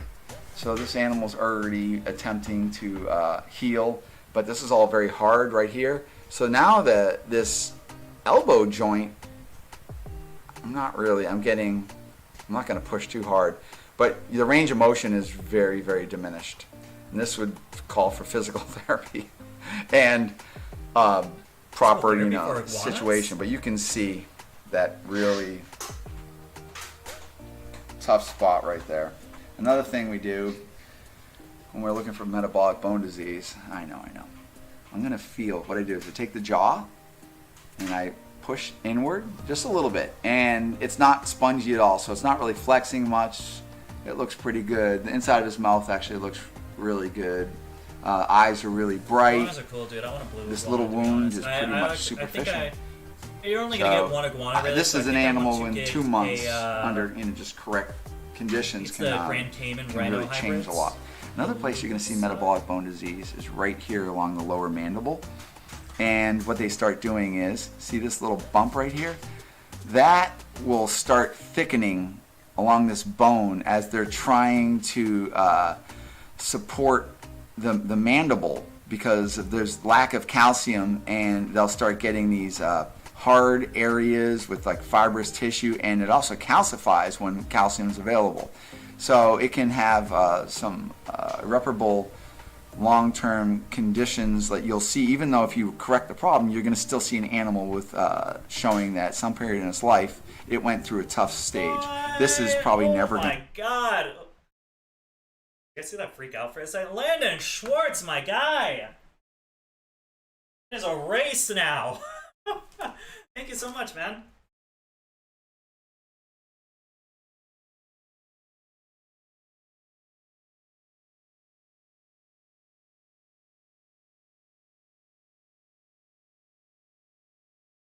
Landon Schwartz coming in clutch.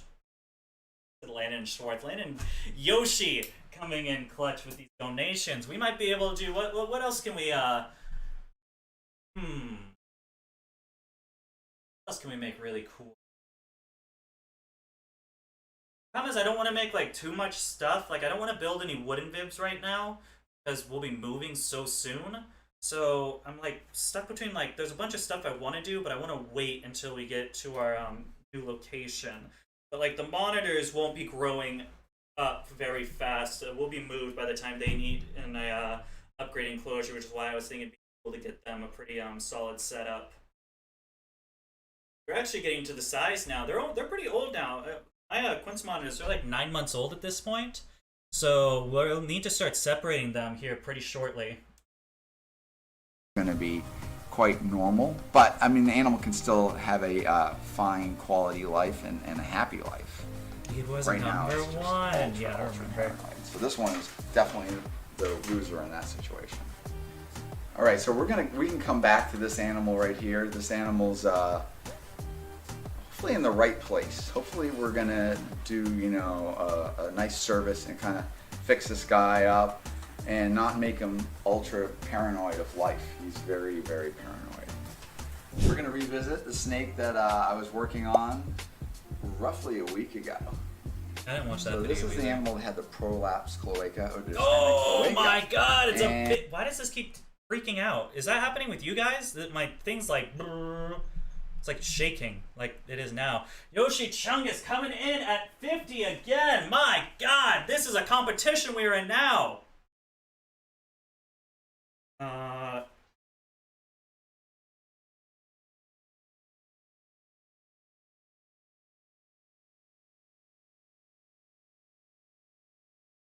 My god, man. Never would I have thought this would have happening when I woke up today. We are now in a bidding war. A bidding war for what? I don't know, but I am for this.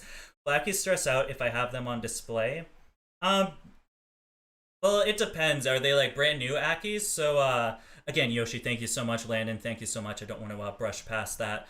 But, what was I gonna say? So if it's like a brand new Ackie and you just got it, I put it in a little bit more of a low traffic area for a little bit while it gets accustomed to its new setup. But as it gets a little bit more acclimated to like where it is, so like my quince monitors have been around here for quite. Landon Schwartz, my god! Oh, you know what? I'm gonna keep this thing on my lap now. This is crazy, man. This is absolutely nuts. I am so speechless. And that, it's not that hard to do because I don't know a lot of words recently, but I really appreciate all of this. This is crazy.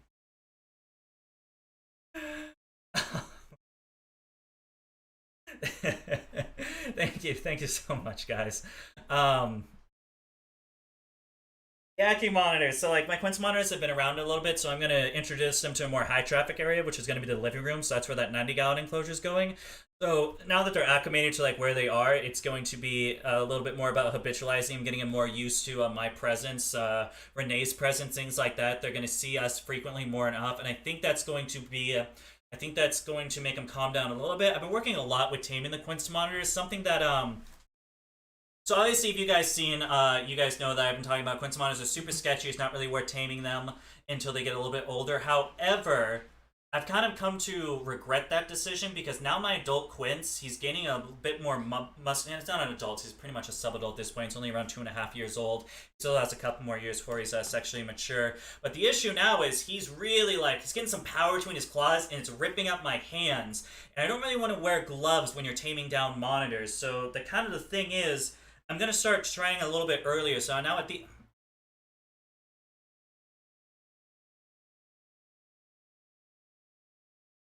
Yoshi the Chungus, my guy.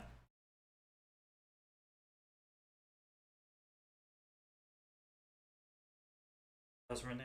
Renee does the mail, so I get she does like the mail on the route that I'm in. Thank you so much, man. This is insane. I might be able to pay some bills now. This is awesome, guys. Thank you so much. Not only are we gonna get a cool reptile thing, but we get to keep the lights on in the reptile building for 1 more month. Thank you so much. Okay, last one. Yoshi Chungus, number 1. I'm not gonna add the math, but I like all the pretty pictures that's going like up and top of this. This is very exciting stuff. And I've been managing this. So believe it or not, guys, I've been keeping this animal in water baths the whole time, and I've been giving it. Last time I was saying it was either gentamicin or amikacin. I ended up going for amikacin on this one, but amikacin and gentamicin are very, very similar as far as the spectrum of gram-negative bacteria they're dealing. This animal's looking really good. So I don't see any signs of infection. I have been sloughing off some material. So what I've been doing is I've actually been taking a 40cc or 30cc syringe, and I've been irrigating inside the cloaca with a very, very dilute chlorhexidine and water, and trying to get any kind of dead material out of there, and periodically bits of stuff come out there, managing a systemic antibiotic. How do you guys have the money to do this? Bro! Oh man, thank you guys so much. I truly do. Oh man. That's incredible, guys. Thank you so much.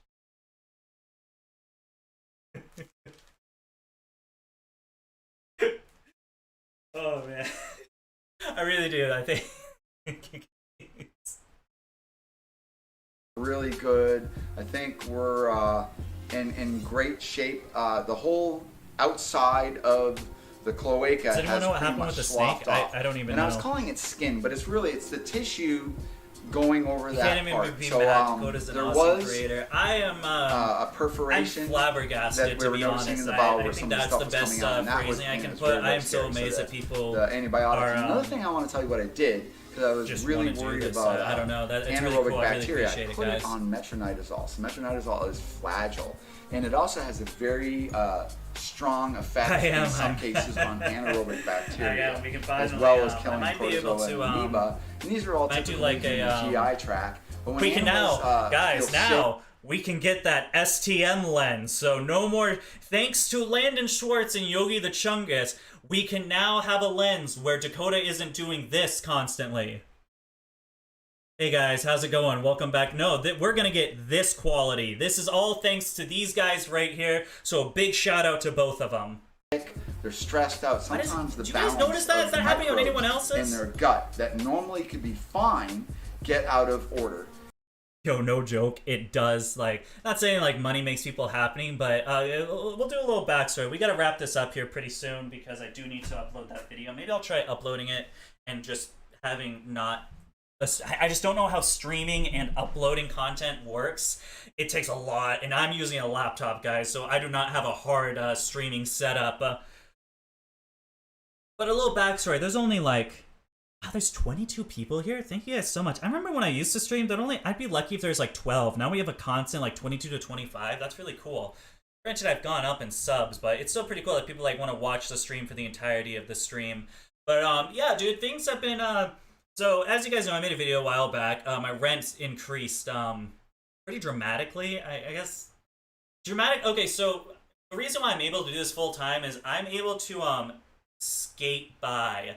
So I make just enough money to keep the bills paid and keep my animals fed. I have no extra cash, but I don't really care about that right now because I'm living the dream. And this is just an opportunity to continue to make more money. So I'm willing to prolong this broke experience for a year or two to come out on top over that. However, with the rent that's increased now with this, with my home, it's really thrown a pipe in the gear.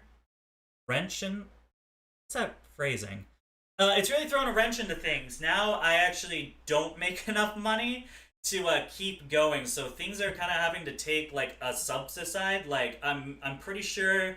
I think I'm at the point where I'm gonna turn my phone off because I don't leave the house very often, so I really don't need data. I'm just gonna use the Wi-Fi to keep the Wi-Fi going so I can keep posting content.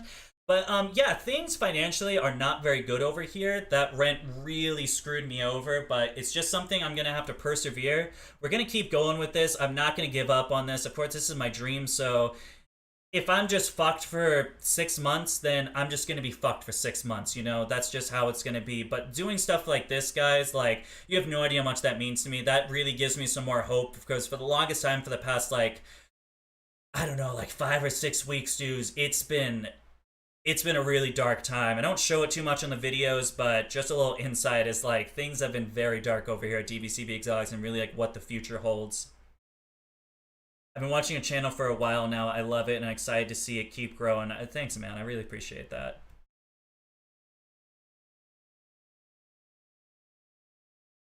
Wait. Gotta keep Dakota, have to keep silicone.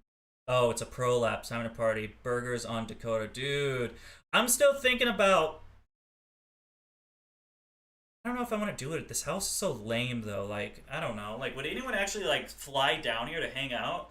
I think it'd be cool to make like a big barbecue get together, but I feel like only with like 12,000 subs, it's a little too small to be doing that right now. But it's definitely something, as soon as we get a little bit larger, it's something I want to do in the future. Sure. So they occur in too large of a number. They cause these minute little ulcerations in the GI tract. It ultimately could cause like stomach aches, discomfort, failure of the animal doing well, and it actually can cause respiratory infections as a secondary thing. As the flagellates and the protozoans start ulcerating the GI tract, it takes the animal and puts the animal into a downward spiral. It's not feeling well, and then it manifests itself as a secondary infection, which we see as upper respiratory infection.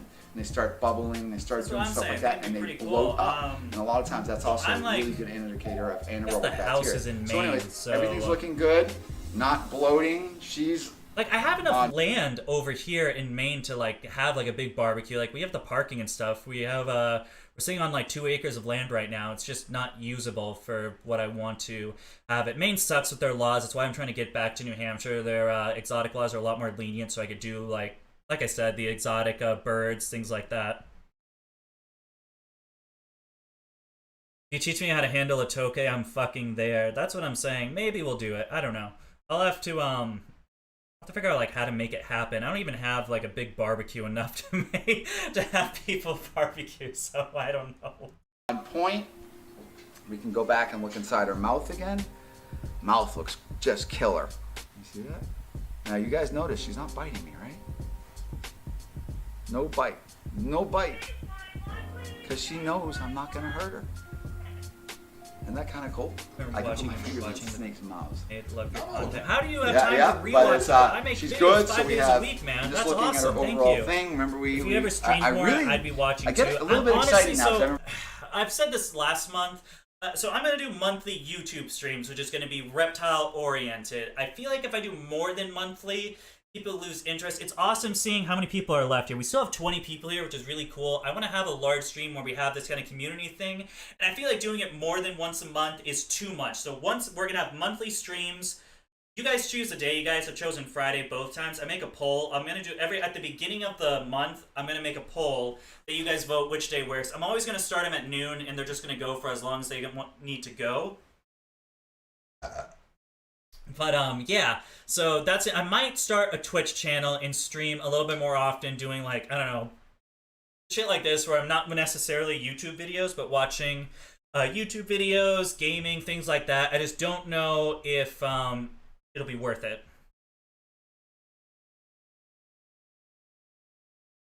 Shit, I don't know about that. I mean, Nerd has some pretty good video. The newest videos are not my cup of tea. I hope they go back to like talking about the monitor lizards and things like that. That would be really rad. But shit, we gotta wrap it up, guys. I'm so sorry. I gotta upload that video. I want it to be out by 4:30. And sleep in my truck. Okay, so here's the game plan. So as far as what the channel goes, once again, before I begin, thank you guys so much for all the donations. That was incredible, guys. I really, like, from the bottom of my heart, I truly appreciate that.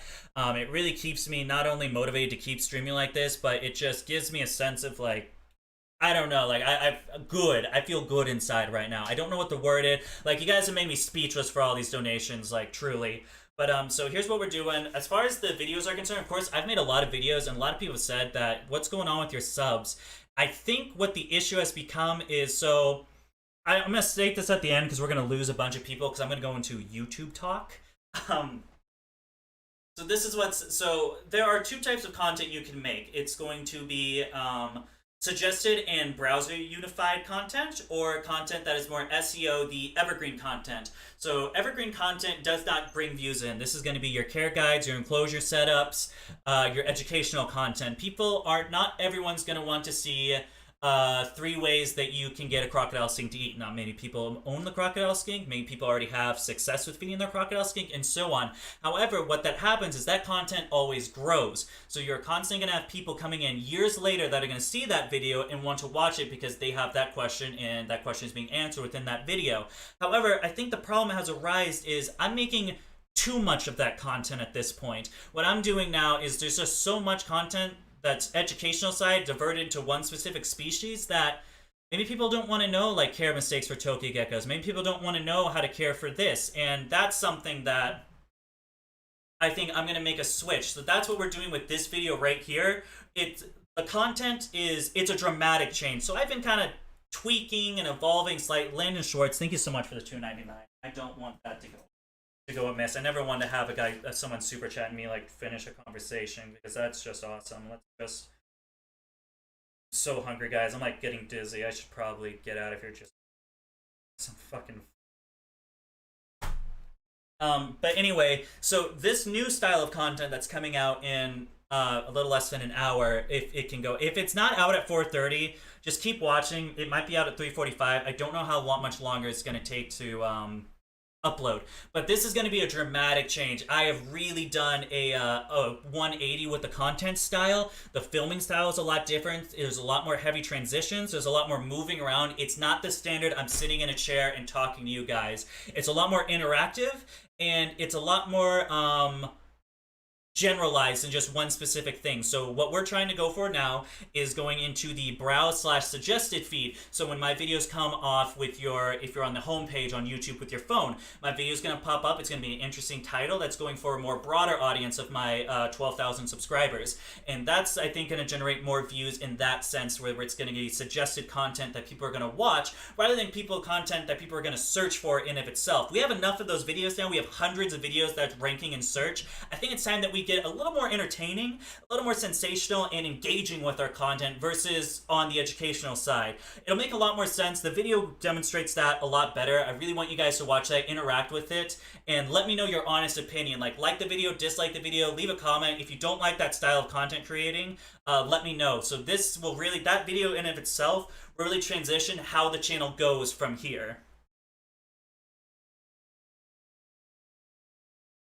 That's something, yeah, again, also Discord. You guys should go on Discord, post your enclosure. They'll do that this week. I'll do a reacting to a subs enclosure thing. I think that'd be pretty fun.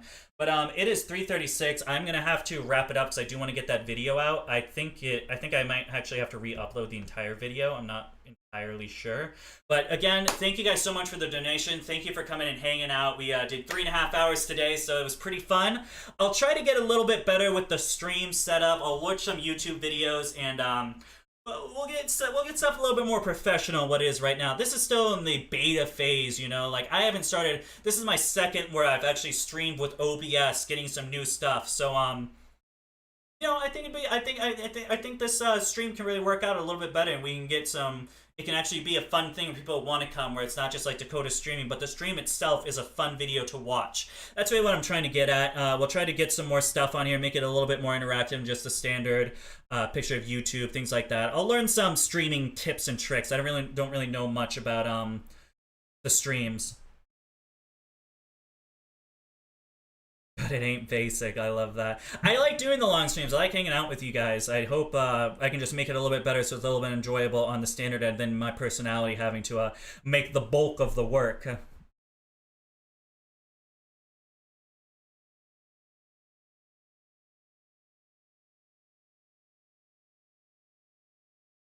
Listen, you both are number one. I ain't gonna what is it, grasp at, I don't know what the word is. I haven't eaten today. See, I need to get some food or something. Anyway, thank you guys so much. I had a great time today. We'll be doing this monthly at the beginning of the month. Look out, August 1st, we'll have a poll up saying what day you guys want me to stream, and that is the day I'll stream. Until next time, again, had a great time. I might start a Twitch channel. I might not start. That's still in the, I need to figure out how to do stream. Maybe when I get my streams a little bit more figured out, that's when I'll start Twitch stream. But until then, I'll see you guys.